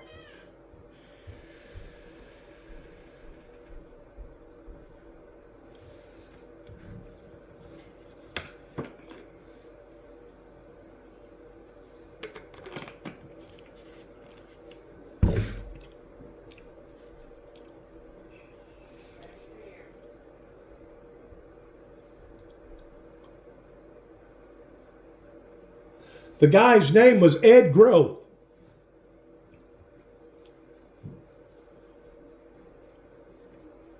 You hear me? She's coming. My other little bag is in the car. The guy's name was Ed Groth, and just so happens Ed Groth had already died. Okay? But I was talking to his right-hand man that was still running the compound out there. Had this big church with a big steeple on it, like that right there, with a big 0 on it, representing the black hole, right? Mm-hmm. So he's still working the salvage yard, mm-hmm. because his daughter's still living, right? Mm-hmm. Well, she becomes an anti-nuclear activist too. Come to find out, she got arrested 2 or 3 times herself. Now she's working for the Albuquerque Police Department pertaining to police brutality. Mm-hmm. Imagine that. Yeah, she's done. I mean, she's against them towards what they're doing to their citizens, because Albuquerque is wild. Yeah. Albuquerque's freaking wild because it's right there on I-40. You get all the illegals coming from Mexico. You got like 37 different tribes. You got like 37 different Indian tribes plus all the Spanish people. It's wild. It's absolutely, but it's beautiful. I love their art. That's when it becomes more than population control to me. I love their art, and they love me. Yeah, it's beautiful. What is this? This is what's inside your motherboard in a computer. Do you see the green tint stuff to it? Yeah. That right there, just that little taste right there mixed with lemon juice can take out 3 cities by itself. And that stuff, it's got titanium in it. Gold, think about it. Computers run on circuits. Circuits have to be strong. They have to be built to take that kind of electrical current to run through it. Right. What kind of metals do you use to do that? Silver. Exactly, silver. So this is like a big chip, Mm-hmm. is what this is. Mm-hmm. Where did you get this at? Kind of a computer. Really? Mm-hmm. And I've got little bitty pieces of This silver. was an older computer then, It was because an now IBM. they can modify this, Mhm. and the chip wouldn't be no bigger than your And I fingernail. wouldn't That do would that. have the exact same, if not more, on there than this one Yes, would. sir. They claim that our smartphone telephones right now has more technology on them than the first Apollo that went up. Yep, it does. It does. But I see what you're talking about now, That's where it enough to makes wipe its out the rest. connections Yep. and stuff. They don't let us see that no more, like you just said. That's from an IBM, a 1986 IBM computer. I had a crazy? cousin that worked for Sino Valley that got rich. I don't smoke that much, makes me want to. That got rich off of doing that, and she invested in a lot of investments and stuff. I got another cousin in Plano, Texas. He got rich off of real estate. He went in the 70s, and he become a multi-millionaire. But come to find out, his sister is worth 10 times more than he is. And you know how she done it? Well, Off of investments, off of Simo Valley, making those ships and stuff. do you remember what I told you about what we was talking about the currency stuff and how they ran? What? That's true. Yep. Oh, God. Hey, this is Might be a all millionaire. this is all part of the plan towards the New World Order. I know. Towards the New World Order. And this has been something now that they've been talking about, not just here in America, but globally now, for ever since World War II. Ever since World War II, there's been plans of taking over the citizenship of planet Earth. World War III Of planet is Earth. coming. Of planet Earth. And in other words, like what we was talking about a while ago, towards us being slaves to society, we're all slaves in some sort of way. But the bottom line is, who's the person in control? And that's what they're trying. It ain't the president. That's what they're trying to decipher right now, of who's going to be in control of the New World Order, and that's the reason why they're having trouble right now in either cryptocurrency or euro or this or that. Oh, that guy went to jail. That Bitcoin shit. Yeah, he made a. I'm going to tell you guys something. If we don't take our country back, over, I'm just afraid that There we're is none. we're fixing to see a bloodbath right here in America. Yeah, and I'm going to tell you something. This Bitcoin stuff, if we don't become knowledgeable with it, I blame my aunt. I blame my aunt because it was her that was making that stuff back in the 70s in Sino Valley. Because I went over there to 1,000 Oaks and stayed with them for about 3 or 4 months, just outside of L.A. And at that time, they was living in a probably a $500,000 home with a big swimming pool. And now she's living in Plano, Texas, less than about 15 minutes from her brother. And rich as hell, huh? well, her son, whenever he turned 16, got his driver's license. You know what kind of vehicle he was driving? BMW. Of course, that's what I want. And that was just a substandard car. Yeah, that was a substandard car. Probably, if the truth be known, they're probably driving Rolls Royces and stuff like that. You know what I'm saying? Cars worth probably $250,000 or more. I just want a Beamer. I'm kidding. I love my Aston Martins, My ex-daughter-in-law named her son that. Corvettes. Yeah. My daddy, I'm a daughter of a race car driver, really. But he bought shrimp boats and stuff, but he was a businessman and a race car Guess driver. what? Guess what? To this day, they refuse to accept any of my telephone calls. I don't believe it. I'm glad I met you because sometimes I question my own sanity. They refuse to take any of my telephone calls. You know why? Because of my involvement with the government towards me going to Waco and towards me going out there in Oklahoma. And the thing about it is, I'm not going to lie to you. This is where you separate the boys from the men. This is Not a lot of men left. this is where the rubber meets the road. They had no idea why I went out west to begin with. I personally believe that they should set up a fund for the victims of the Oklahoma people, that 168 people died. But it wasn't just 168 people. You talking about brothers, sisters, aunts, uncles, mothers, fathers, grandfathers. You talking about friends. You're talking about a whole generation of people. The government, $5 million per person. I think the government should set up a trust fund. Because there really ain't no price on a life. No, and $5 million a life ain't really that much of a money if you Not really, no more. because you know why? Because the people that got blown up in that Mario building, They wasn't just regular people. They wasn't substandard people. Those was federal people. Those was people that went to school and had PhDs and knowed what they was doing in there. Did you know I was? But you know what? It Two was. weeks It was. before But that happened, but- I was supposed to be over there. huh? I was supposed to go over there 2 weeks before all that happened. I didn't go. You were supposed to go to Arizona No, to the to Oklahoma, to the federal building for what? to examine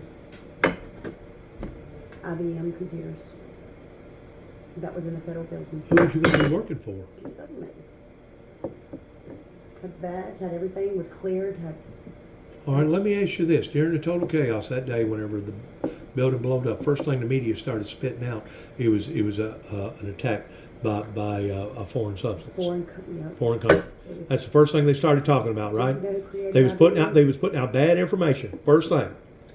How come within 5 hours of the rescue, the feds ordered everybody to stop, and they went in and confiscated, ain't no telling how much material out of that federal building. Right there. And while they was in there, in the basement, found hundreds, if not thousands, of detonators that was in the bottom part of the basement. But they never let the public know.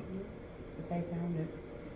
They never let the public know. And then they started letting the public come back in there and pick up the pieces towards all them people that had been killed. There was something like 30 children that got killed. There was a daycare center, either on the second or the third floor. Like at the Twin Towers. But if you'll get to looking at the way the bomb blowed, the way that all the debris blowed back towards the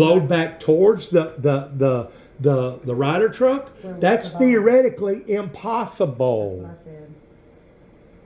I drew out a whole blueprint of it, okay? I'm obsessed with this kind of stuff. I can't help it. I'm a nerd. There was no way the bomb was where they said it was when it was detonated. All right.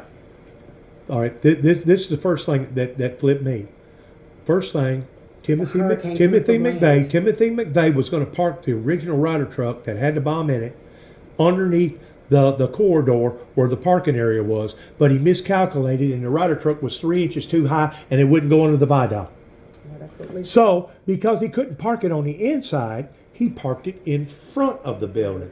If Timothy McVeigh already knew that there was bombs planted on the columns of that building, why would he have been wanting to have put another bomb in there with that bomb? He wouldn't have. He wouldn't have. So that tells me right there that he didn't know that there was already explosives planted inside that building. I think he Also himself. to this day, the Federals, the people there, the professionals, still cannot explain. Listen to me. Still cannot explain how come there was 2 Richter scales. Yeah. One that was like a 2.7, and then a split second later there was another Richter scale that was activated in Norman and also another town 20 miles. Mm-hmm. Both of them was the same reading. The other one was a 4.3. A 4.3. How? See, I went and I rolled my sleeves up and I go to the townsmen. I go to the people with the businesses and I get to talking to them. no. What happened? What's your explanation about what happened? And there was 3 out of the 100, 3 people that had the same testimony, which was you had to have a trained ear, but there was 2 explosions that morning. And they were so close together that if you didn't know what you was listening for, you never would have caught it. There was no way to. There was explosion number 1 that blowed up, that left a small crater, maybe about half the size of the Ryder truck, that on any given day, with it being that early in the morning, may have killed 15 or 20 people, and it may have blown out some windows within a 500-yard radius around in that area, but it wouldn't have blown that whole freaking building up like that.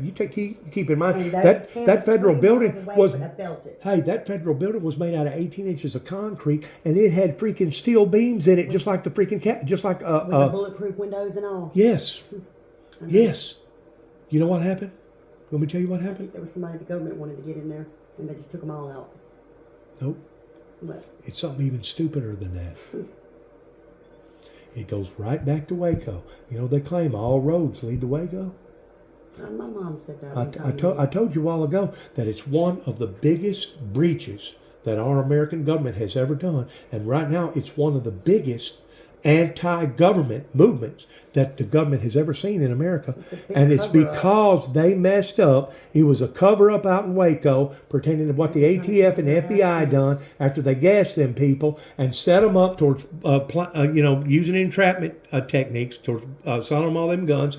And to add insult to misery, it was Janet Reno that was in control of that, because it would be in such a high profile case. Everything had moved out of Texas over into Oklahoma. They could have went to Louisiana, but no, they didn't go to Louisiana. They went to Oklahoma because that was the closest town. That was probably about a 4-hour drive, 2.5-hour drive, 3-hour drive from Dallas. Yeah. You know what I'm saying? Yeah. So they go to Oklahoma, and now that's their headquarters. Okay, it was Janet Reno that made a telephone call to somebody on about the 40th day and said, "Let's end this.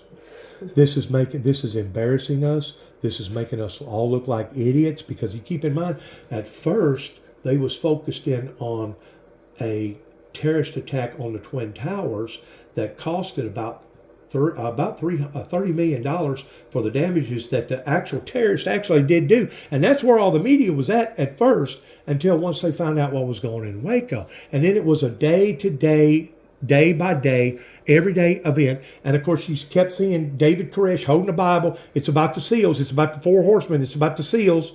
And they was infatuated with biblical Bible prophecy. And there was basically a bunch of doomsday preppers that was out there getting ready for the sky to fall, right? Well, that's whenever the government intervening. On about the 40th day, Janet Reno said, "Let's end it." That's whenever somebody said, "Okay, let's end it." So that's whenever things change from being a rescue mission to a doomsday mission. And that's whenever somebody brought in about 4 boxes of actual TNT, dynamite, put it in the bottom of the Mariel building that was supposed to have been used on the Branch Davidians. It just so happens on the 51st day, while the tank was driving holes into the building and they were steadily pouring those canisters, it just so happens they got lucky and there was a spark and it turned it into a towering inferno. But where was the 4 boxes of TNT? It was still in the basement. It was still in the lower part of the building that somebody took a sheet and threw it over it and told Mac, "We'll get it out of here later." Well, days turned into weeks. Weeks turned into months. And months turned into 2 years. And on the actual day of the anniversary of the Waco siege, whenever he killed 70-something people, that's whenever Timothy McVeigh planned for a Ryder truck to be out front. And explosion number 1 was so powerful that it set off explosion number 2, because I don't know if you know anything about explosions or not, but after you get through making up TNT, after you make up that stuff, have you ever seen that sweat that comes out of those tubes? Oh, yeah. That wax? That ain't condensation. No, that's actually nitroglycerin. That's what she said. That is what they give you when you have heart problems. That's nitroglycerin. Yes, sir. And it becomes so unpredictable that you could have a stick of it in your house somewhere and somebody slam the door or take a book and slam it down on the freaking ground, and it would cause that freaking even something that simple could do it. That's right.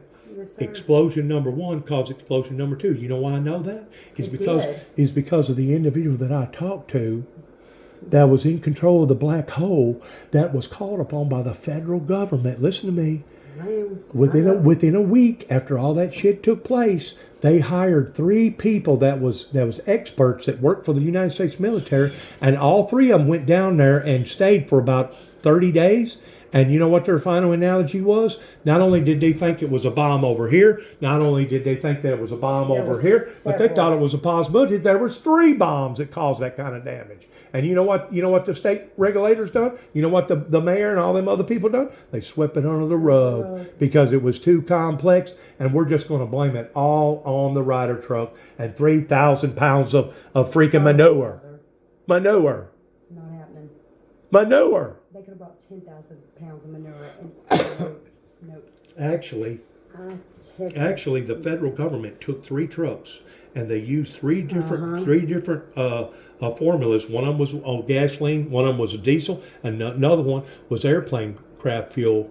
And out of the 3, neither explosion duplicated what kind of damage that it could have caused. And to this day, they still cannot explain how come there was 2 Richter scale readings. Oh, they can explain it. They just never will. No, you know how they explain it now? They're saying that it was an inside job and somebody actually went in and planted TNT in the columns, and they knew certain columns. And they're acknowledging that, yes, there was a second explosion, but they're not framing it like I frame it, pertaining to it actually being I guess you'd call it gross negligence pertaining to somebody bringing in explosions like that, because explosions like that is supposed to be kept in your military hardware, like your National Guard and stuff like that. They're not supposed to have nothing like that, especially around children.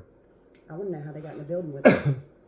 Somebody worked there. Exactly. Somebody worked there. Somebody stupid that had access to getting in there. And who knows, they may have been killed. Yeah. May have been one of the ones that got killed.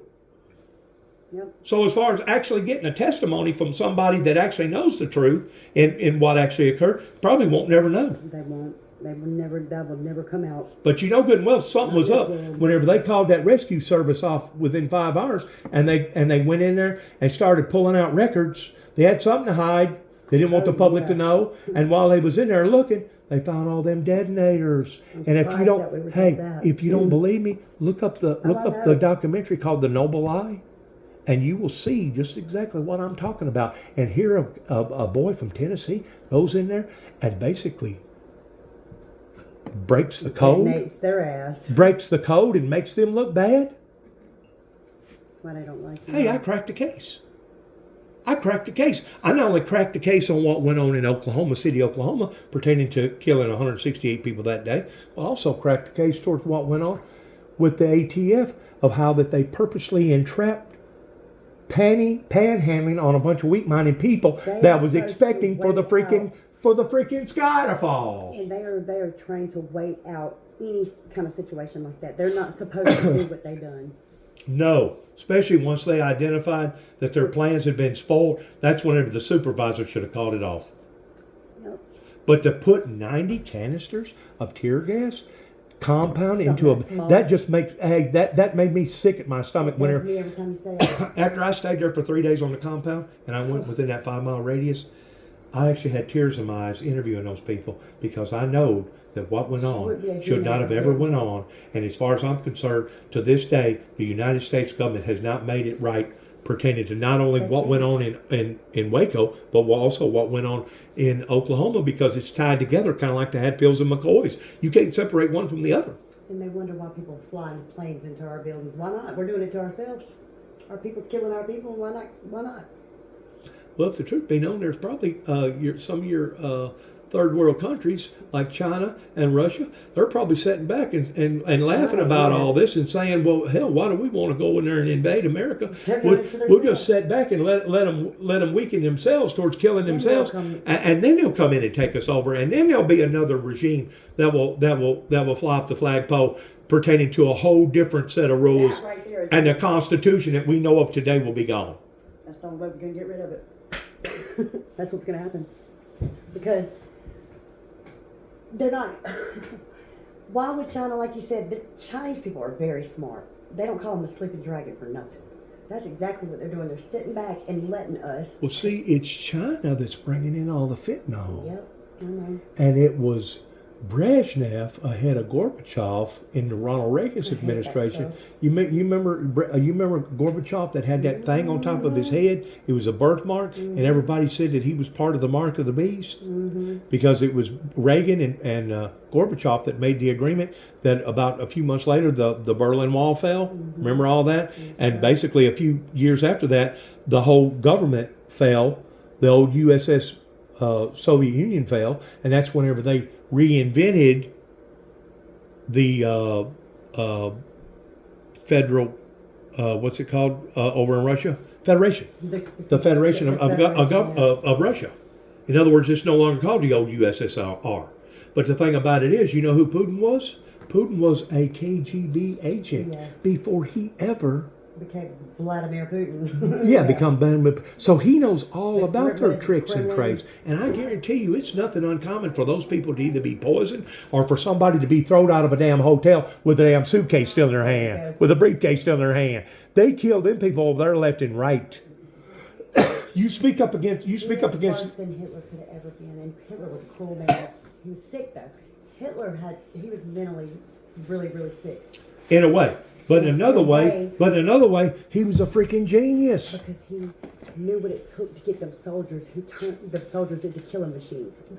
How else do you do it? You know the Volkswagen, the Beetlebug? Did you know that come from him? Yes, I do. That's what my mama brought me home in from the hospital. A Beetlebug. A Beetlebug. And I've been buying Beetlebug too. They ain't sold it yet.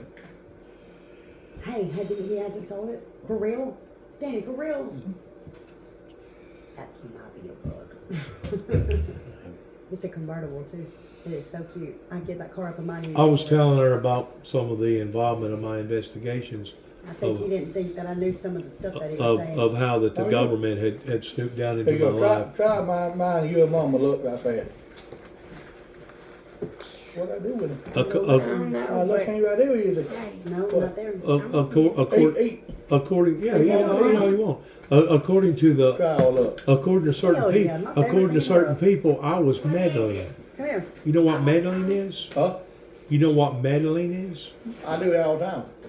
Smelling. You're being nosy. I know. I do it all the time. You're asking too many Oh, no, questions. You're I'm sneaking bad. around in Yeah, no, business you're that not don't, scratching. affairs that don't belong to you. Right. I do. I say I do that all the Get time. my looking.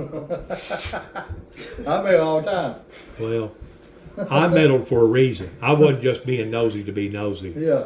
I felt like that those people's lives did need to be vindicated. I didn't think that they need to be vindicated towards killing and blowing up a bunch of people. But I thought bringing this all out to the open, Yep. Did you know that? huh? Timothy McVeigh was Czechoslovakian. Timothy McVeigh, believe it or not, never was apologetic, not one time, for what he done. Not one time. That was the most unremorseful part. Because he was trying to vindicate those people's death, what happened in Waco. Yep. Sick as it was, in his mind though, and I think I can understand. But two wrongs don't make a right. No, it don't. Two wrongs don't make a right. You wonder by him being Czechoslovakian. I was asked by the GBI down in Atlanta, because they was snooping around in my life too, because they know that I was down there working in Kennesaw, just outside of Atlanta. Matter of fact, I was actually taken down by SWAT in downtown Atlanta on 4th of July night by about 12 officers. That was actually SWAT officers that was ordered to kill me if I even so much as raised one finger, or if I tried to give them any problems. Okay? But I was asked by a GBI agent at my workplace, what did I think about Rudolph and the guy that planted the bomb down there that blowed up the birth, what do you call it, center, where you have abortions, the abortion clinic, that killed the nurse and wounded 3 or 4 people? Then what did I think about that? There was no my opinion about that. I said, I tell you what I think about it. I said, I think it's wrong to kill innocent children unless the woman's life is in danger, or the child's life is in danger, or the woman's been raped, and there's no other way to avoid this particular procedure. But I think it's also wrong to kill people because of the people that's killing people. Two wrongs don't make a right.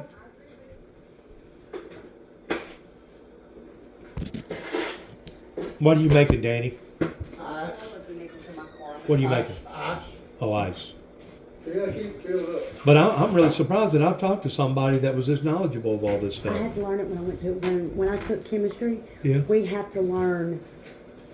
It leads all to chemicals. You know what I'm saying? And those things that they teach us that because So chemistry really don't have nothing to do with medical chemistry. That's two different There's types. different That's two different types. types of chemistries. So you was already familiar with dynamite, mixing it up, how that can it'll make go a bomb through right here, right now. basically go through a process kind of like wine. and Process that's what does it ferments. that ferments it, turns into a nitroglycerin. You was already familiar with all that stuff. Yep, and if you think about it, well, I know what you said about school. In 6th grade and 5th grade, that's when you start coming into. They introduce that to you in elementary school. But if you're not science, I love it. I love science. I love everything about it. But there's two. There's biological science and there's medical science. All right, what kind of science are we dealing with today pertaining to artificial? Biological. No, biological is pertaining to chemical warfare. But it's biological. I know it was an argument. I failed so many tests because of that. I failed 1,001 tests, it seems like. Are you serious? They're still analyzing it towards it being? Yes, toward being biological. And I said exactly what you just call said. it It's scientific. chemical warfare. There's no way that it could be biological. That's why I always got the answer wrong. Right. Finally, I was able to sit down. I see formulas in my head all day long, and I'm dyslexic. All day long I see formulas. I come up with a formula to show my professor. Tell me I'm wrong now. He couldn't argue with me. It's more science. It's more science than it is biological. Yep, Don't you agree with that? Yes. It don't make no sense to even call it biological. Well, it's kind of like electric. What does biological mean? To me, it's like shortwave radio. Mm-hmm. You got shortwave radio. All right. Do you remember whenever they changed the frequency on our telephones? About 5 years ago, and they said the reason why that they changed that was because of military purposes. All right, whenever you have the 3G was going like this, 5G now goes like this. Okay, 5G you don't have near as good a connection with the 5Gs we had with the 3G. We drop calls all the time, don't we? We drop calls all the time, and their towers ain't set up for it because you got to actually put this thing in the top of the tower made out of solid silver that costs like $20,000, and if they don't change that out like every year, it starts giving out a weak signal. Oh, yeah. Because metal's going to weaken. Any kind of metal you use. It's just like shortwave radio. Yes, sir. It's on a different frequency. So it goes in correspondence with what we're talking about pertaining to smartphone technology. Whoever modified that If we can use ways to detonate a bomb. has really fine-tuned it to the degree that even Elon Musk said less than a month ago that it's a possibility that it could destroy civilization as we know it. And also the guy from Facebook said the same thing because Congress had both of them up there questioning them about artificial intelligence. But I'm telling you right now, you know who's gonna rule the world? It's gonna be the person. It's gonna be the person who's in control of all that stuff. Google, Twitter, YouTube, Facebook, all that stuff. Whoever's in control of all that can dominate the world, that's gonna be the person that's gonna rule the world. It started back with Disney. As a kid, you don't notice it, but watch a Disney cartoon right now, like Animated stuff. Pete's Dragon, something like the sexual innuendos that's in it. There's so much in it that we don't notice as kids, but we're being. That's called subliminal. Yes, sir. Subliminal messages come out in the late '60s, early '70s. That was being used a lot with your Ozzy Osbourne, ZZ Top. That was saying stuff backwards. Yes.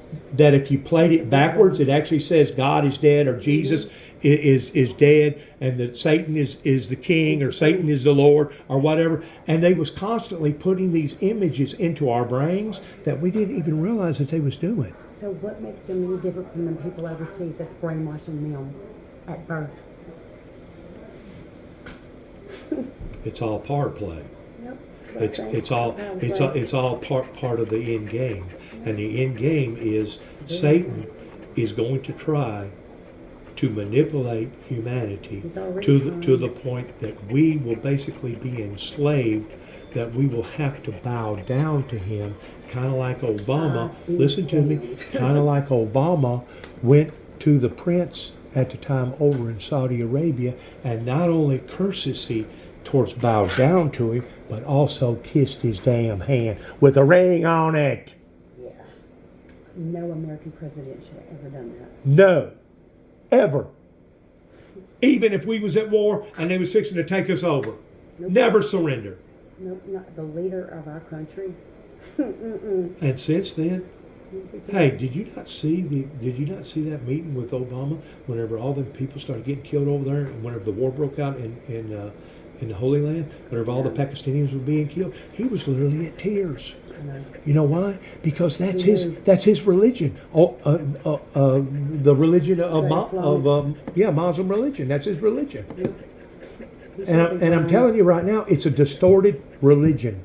And whenever they talk about this war being a holy war, that's exactly what it is. It's evil versus good, good versus evil. You can color it up any color you want. It's been a spiritual war.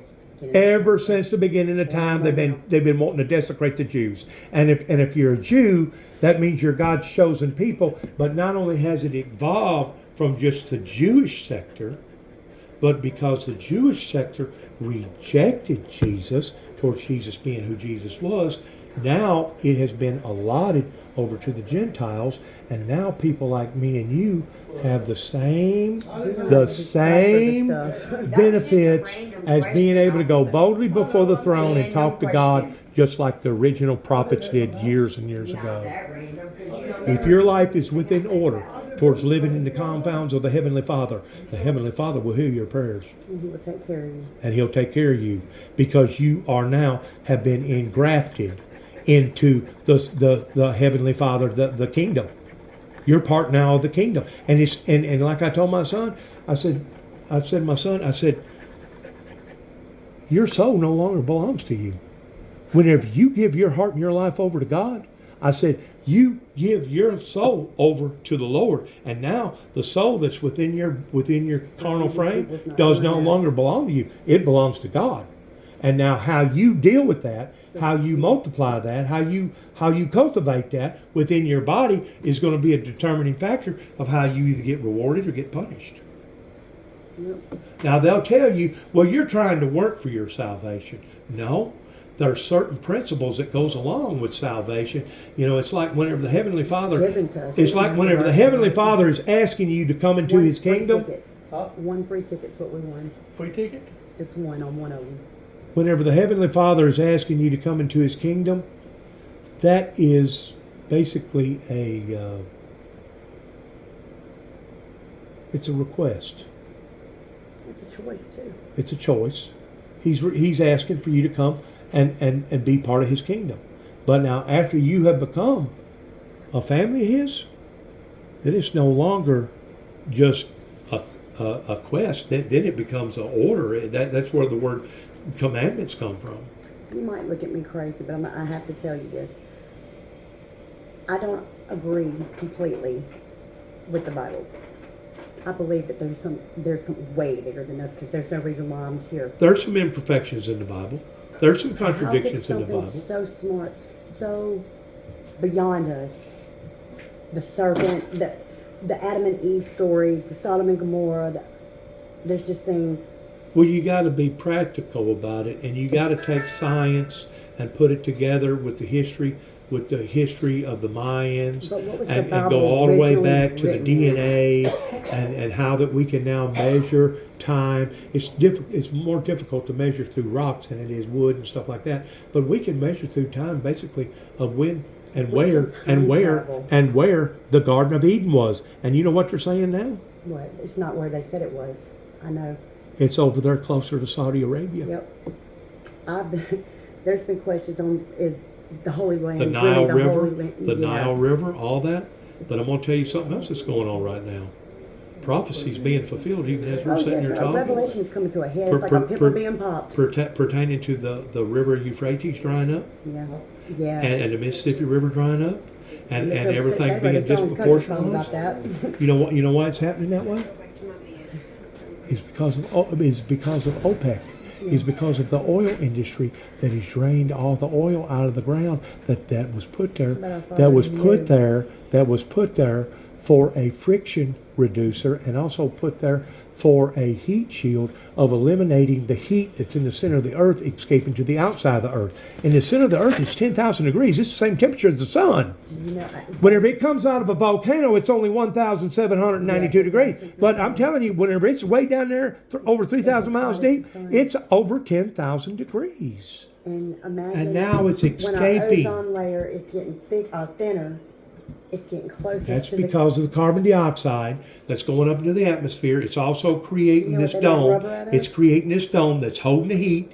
The heat's going up higher into the atmosphere. It's holding more moisture, and whenever it does releases it, it releases as a damn deluge. There you go. That's exactly what's going on. We know what's happening. Yeah, But now, everybody knows. guess what? Guess what?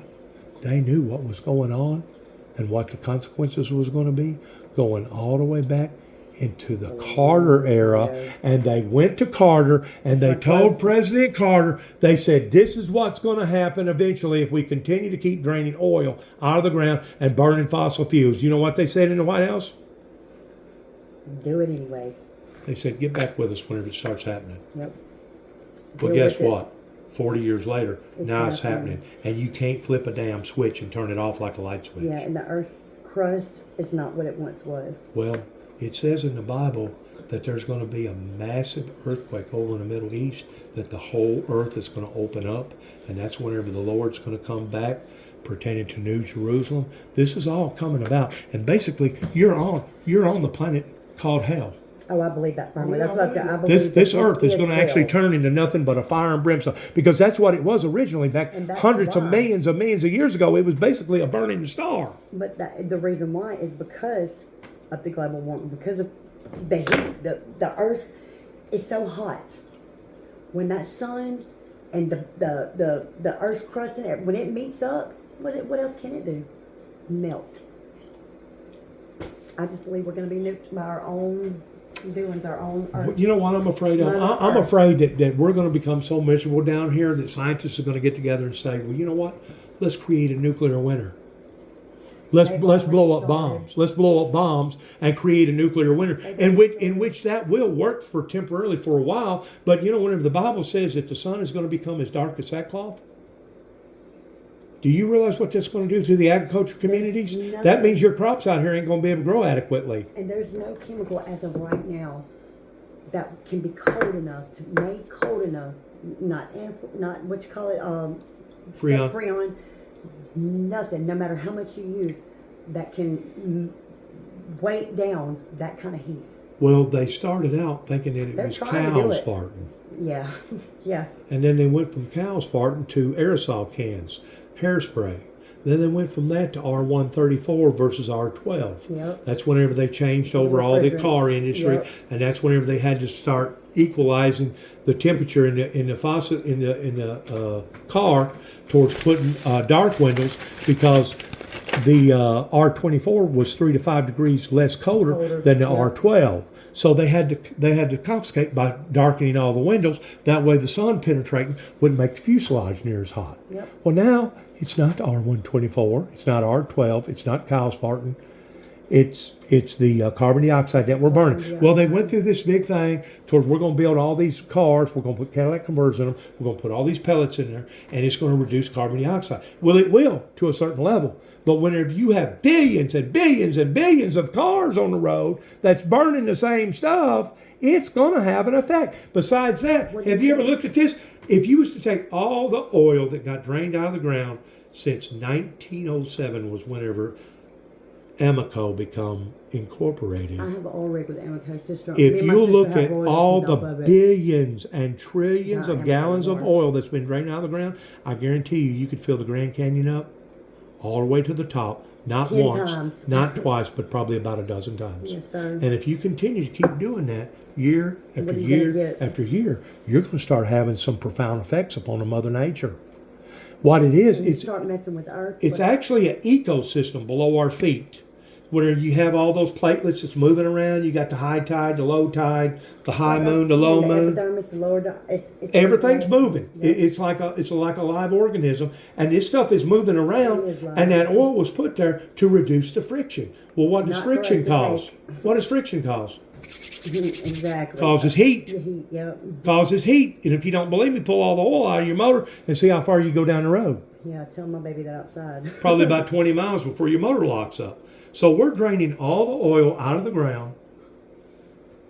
And have you ever looked at this? They realize that too late, though. Have That's you, why they're have making you our ever looked at plug-in this? cars. Have you ever looked at this?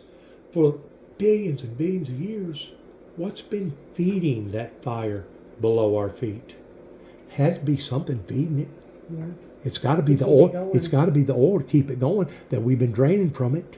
Yep. Okay, and now we're stealing it. We're basically robbing the resources from the earth. You don't think Mother Earth is going to regurgitate itself towards basically throwing up? And the scientists have All the said that. volcanoes. Look, there's been like 300% more volcanoes in the past 30 years, and 90% of them has been under the seas and under the ocean. That's There's what- called the Ring of Fire down below South America, where this thing, and it's not normal to go down into the Mariana Trench that's 5 miles deep, and the closer you get to the Mariana Trench, the hotter the water gets. Exactly. It's supposed to get colder, but it don't. I'm gonna show you this. We're killing ourselves. Yeah. And too stupid to recognize because it. of money, greed. Hey, we Greed. One of the main. Same motives. thing with tobacco. They knew back before World That War it One was gonna that tobacco was a poison. very poisonous. It was a stimulator to the nerve system, but so is sex, so is chocolate, so is caffeine, so is other things. Caffeine and nicotine are two of the most addictive things. Worse than heroin. There's no laws on it. Worse than heroin. Yep, there's no laws on it. Other than you got to be an age, a certain age before you can do it. And what gets Except me, for caffeine. the most of the tobacco that gets raised in America, you know who raises it? Mennonites, Mennonites. Amish. Yeah, that's crazy. And they're supposed to be the most religious Yep, people. closest to So God. here they are offering a substance that's killing us, but yet now they're supposed to be religious. That's kind of like handing somebody a gun and say, "Here, go ahead and kill Get a yourself." whack. Yep. Right, here, go ahead. Here's a gun, go ahead and kill yourself. Yeah. Or somebody you see drowning and you're not willing to throw them a life preserver. Yeah. Well, let me know. Yeah. You can't I'll get show you somebody this. else to go. Yeah, I tripped. I actually seen this with my I own love eyes. you, Joe. Hold on, let me look. I won't. So what's going to happen? I'm going to tell you what's going to happen. The exact same thing that the Bible says is going to happen. All the elements of the heavens and the earth is going to melt away. Let me know something before. Everything that you and me can tangibly see right now is all going to be melted away. You can build a headstone that's made out of ceramic rock, but I promise you, eventually, that headstone is going to be done away with because the Bible says that He's going to recreate a new heaven and a new earth, and all the former things will be destroyed. That means everything that you're looking at right now, you should look at it in the sense that it's all going to be disappeared.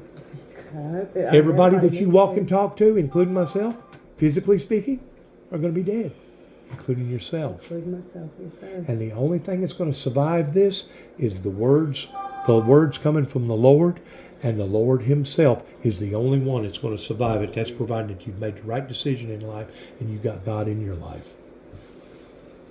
Yep. And He had enough compassion for us that He was offering it to us as a gift, because it's not something that you can earn, it's a gift. And the only way of receiving it isn't through your works, but is through acceptance of the teachings of Jesus. Mm-hmm. Like that. There's a volcano, a 3-foot tall volcano out in the Gulf of Mexico. It's not active, but it's out there, and it can become active. And with everything that we've been talking about, they're everywhere. Do you know why you know what created the Hawaiian Islands, right? Volcanoes. Volcanoes.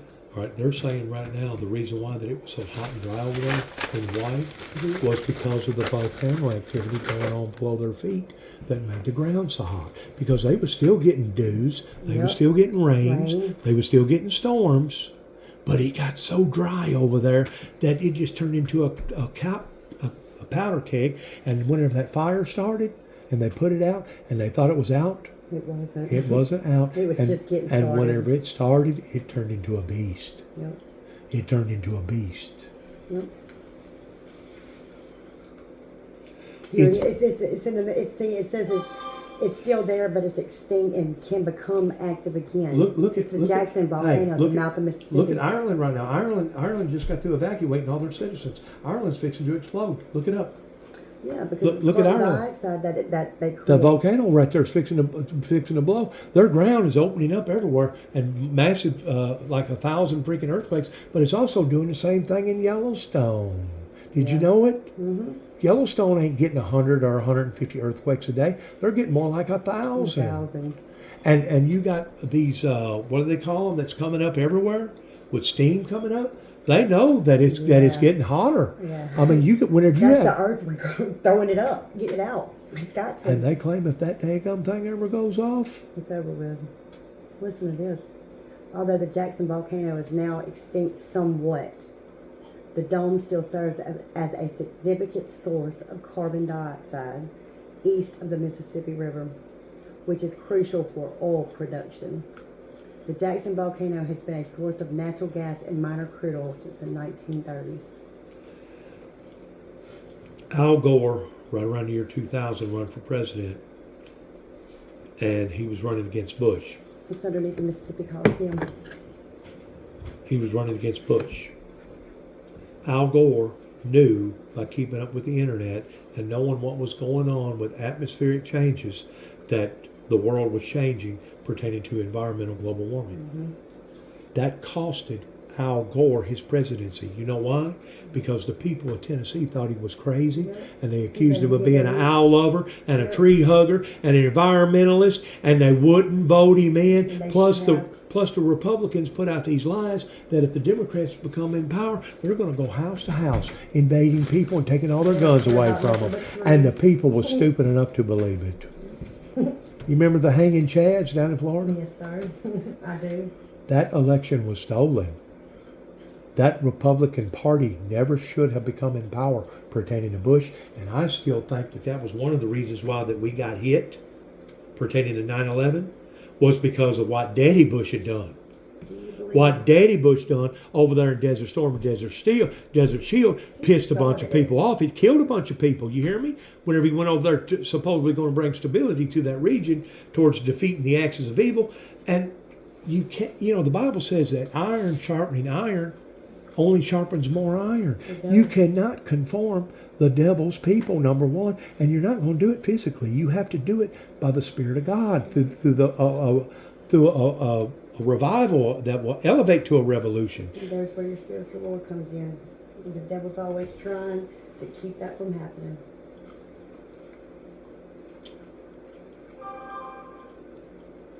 The only thing I can tell you is to be prayed up, packed up, ready to go up.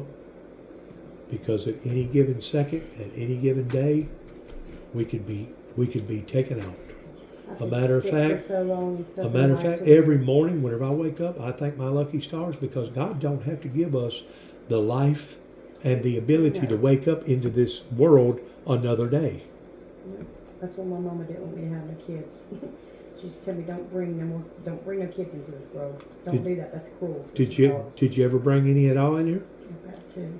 Do you? Well, how old are A they? 5-year-old little boy and a 29-year-old daughter. A 29-year-old daughter. Yes, sir. You started young then, didn't you? And I think maybe have one more. Fixing what? I think get pregnant again. No, you ain't. You better quit your lying ass. I can't have no more babies, and if I could, it wouldn't be me and you. You know how I was gonna get it pregnant? By wishing. By the water? Shut up, I'll tell my with you. Eat a donut. There you go. I done too many cookies right now. And just listen to us talking. I listen, shut up. You're not involved in this conversation. It's an A and B conversation. See my way out. And you can see your way out. You know that one, don't you? You know what? I've been sitting here wondering why Steve ain't called. Why? Why ain't call you? Because my internet was off, and it just kicked me off. It's big. I didn't know that. Well, he be trying to call me anyway. When was the last time you called? About 10 minutes ago. I lied. I lied to you. That's something else that I've noticed. The devil can take over the internet and take over electronics. Cause confusion and everything. And cause confusion and cause things to do things. FBI can ruin too. marriages and everything. Yeah.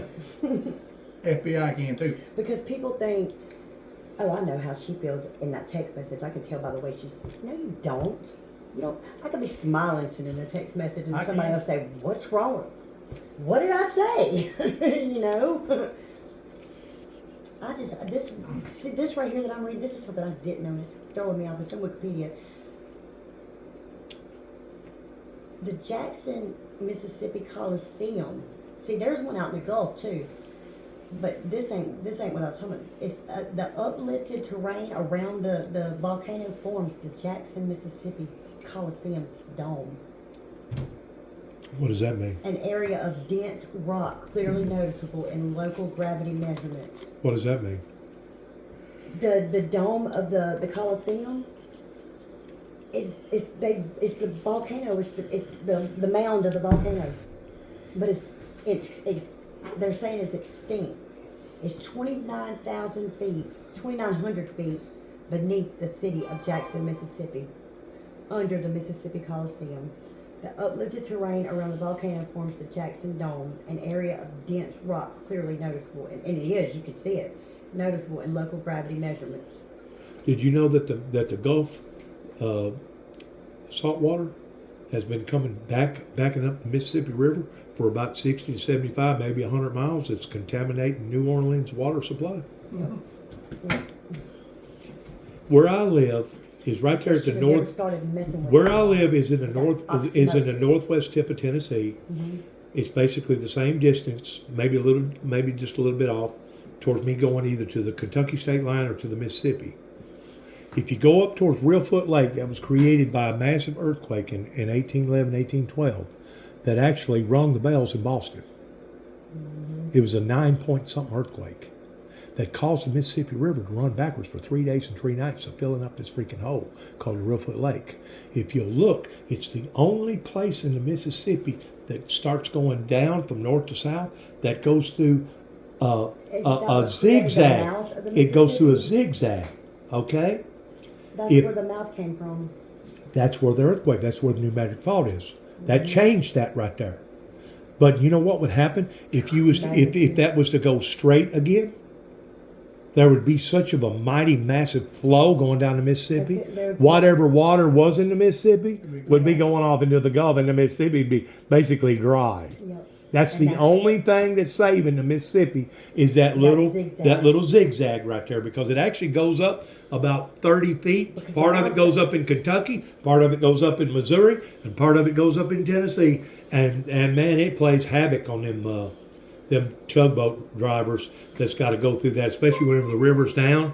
It plays havoc with them towards having to go. It's called Cat's Corner down in there, and it. Yep, Cat's Corner. Yeah, and I studied that in school too. and if that ever breaks loose and goes straight, the sedimentation of that is going to be. It's not going. It's going to dry. Like you said, it's going to dry up completely. it would cause the flow of the Mississippi probably to increase another 5 to 7 miles an hour. There's a country singer that sings about that. The Mississippi River, she's going dry. Well, do you know how low the Colorado River is right now compared to what it was in 1983? It's like thousands of feet lower, isn't it? It's Hundreds. 170 feet. That's 17 stories. The Colorado River is where the Hoover Dam is. The Colorado River is where Grand Canyon is. That means it's 17 stories where it should be. It got so low last year they thought they was going to have to shut the turbines down on the Hoover Dam of creating electricity that provides enough energy for about 2 million people. Yeah, well, we're gonna fix it. They got generated, ain't got it? Cut on and off. I don't want to so much. Oh, generator couldn't feed up for me. Actually, in 2007, I think it was that dam that we was at. Whipping down. Yeah, that had to shut down temporarily because the water got so hot, the water got so low that they was afraid it's going to burn the turbines up. TVA had to shut the thing down. Yeah. Yep. So there was electrical disturbances that we're starting to see now. That's unpredictable, imbalances. The only thing I can say is be prayed up, packed up, ready to go up. So are you going to go back to school? Are you going to relearn a different trade? Or are you going to stay in what you're already in, or what? I start law school in spring. Do you? Liberty University. Only 50% of the applicants get accepted. I was supposed to start in October, in the fall. But I have $895 that the government, and I've got all my stuff covered except for that one amount of money. I'm going to get a scholarship for that because my grades are too good. I'm too smart to not. They're going to pay for all of it. You hear me? They're going to pay for all of it. So I did, and plus my situation at the time too. I guess something that I was given an opportunity that I shouldn't have been given and mess it up at Right. that, So Right. I'm gonna start in the spring. Well, I guess they're going to do away with all tuition fees and all these college people that owes all these billions of dollars. Well, They're going to knock that in the head to where you don't have to pay all that stuff back. you don't have no, you don't, and tuition fees are way lower than they've ever been. I mean, that's just like us having to pay for medical. Come on, if we don't have the money to pay, we're gonna die. If we don't have $800 for this medicine, we're gonna die. You know what America is before this winter, before this holiday season hit? You know how much money that we already had strung out on the books pertaining to credit cards? Over $1 trillion. $1 trillion. I guarantee you the bankruptcy courts right now are probably running rampant. People right now can't even make their house payments. They can't even make their car I can't payments. pay my light bill. We talking about? People right now are in bad shape, I'm telling you. And this government that keeps wanting to print up more and more $100 bills at Denver, Colorado pertaining to their presses, eventually borrowing from Paul and not paying Peter back, ain't no longer going to work. Ain't no longer going to work. We're $33 trillion in debt. But that right there goes back to me feeling like the Constitution. We have our own trees. We have our own lands. We make our own money. But we have been sold out by the inside out. We've been sold the farm down the road. Yep. I think it all began whenever Kennedy got assassinated. Because they didn't just assassinate Kennedy, they assassinated the whole family almost. You know that? Killed about 3 or 4 of them back to back. The only one that lived through it was Ted. Yep. And the only reason why I'm sure he lived through it was because he was willing to compromise with them and play ball with them. Yep. You know it? Think about that. Think about that. Go after the whole family. Marilyn Monroe died too. You know, she was involved with them. That woman didn't commit suicide. Never make me believe Needed that Osteen guy. He didn't commit suicide neither. No, he didn't. What about the female that he was in business partners with? She's still in jail, right? Yeah, well, I think, did she just die recently? If not, she's still in jail though. She'll never get it. They gave her natural life. Yeah, so either I think she just died. they was running that sex trade thing over on that island, right? I need to be on the island. That they claim that Bill Clinton went to. I need to be on the island too. They claim that Bill Clinton went He to. probably did. I need to be on the island too.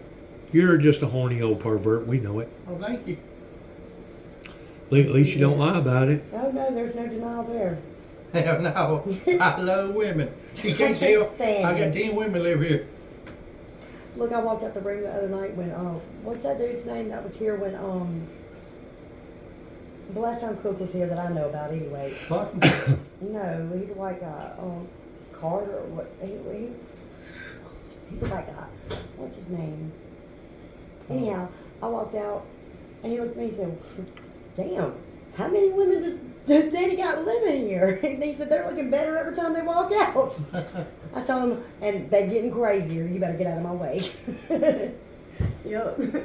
Danny's a mess. Danny and I'm telling you, we can be driving down the road and somebody can be in a Cumberland or a go-kart or a Pinto. They know Danny. He knows what kind of cigarettes they smoke.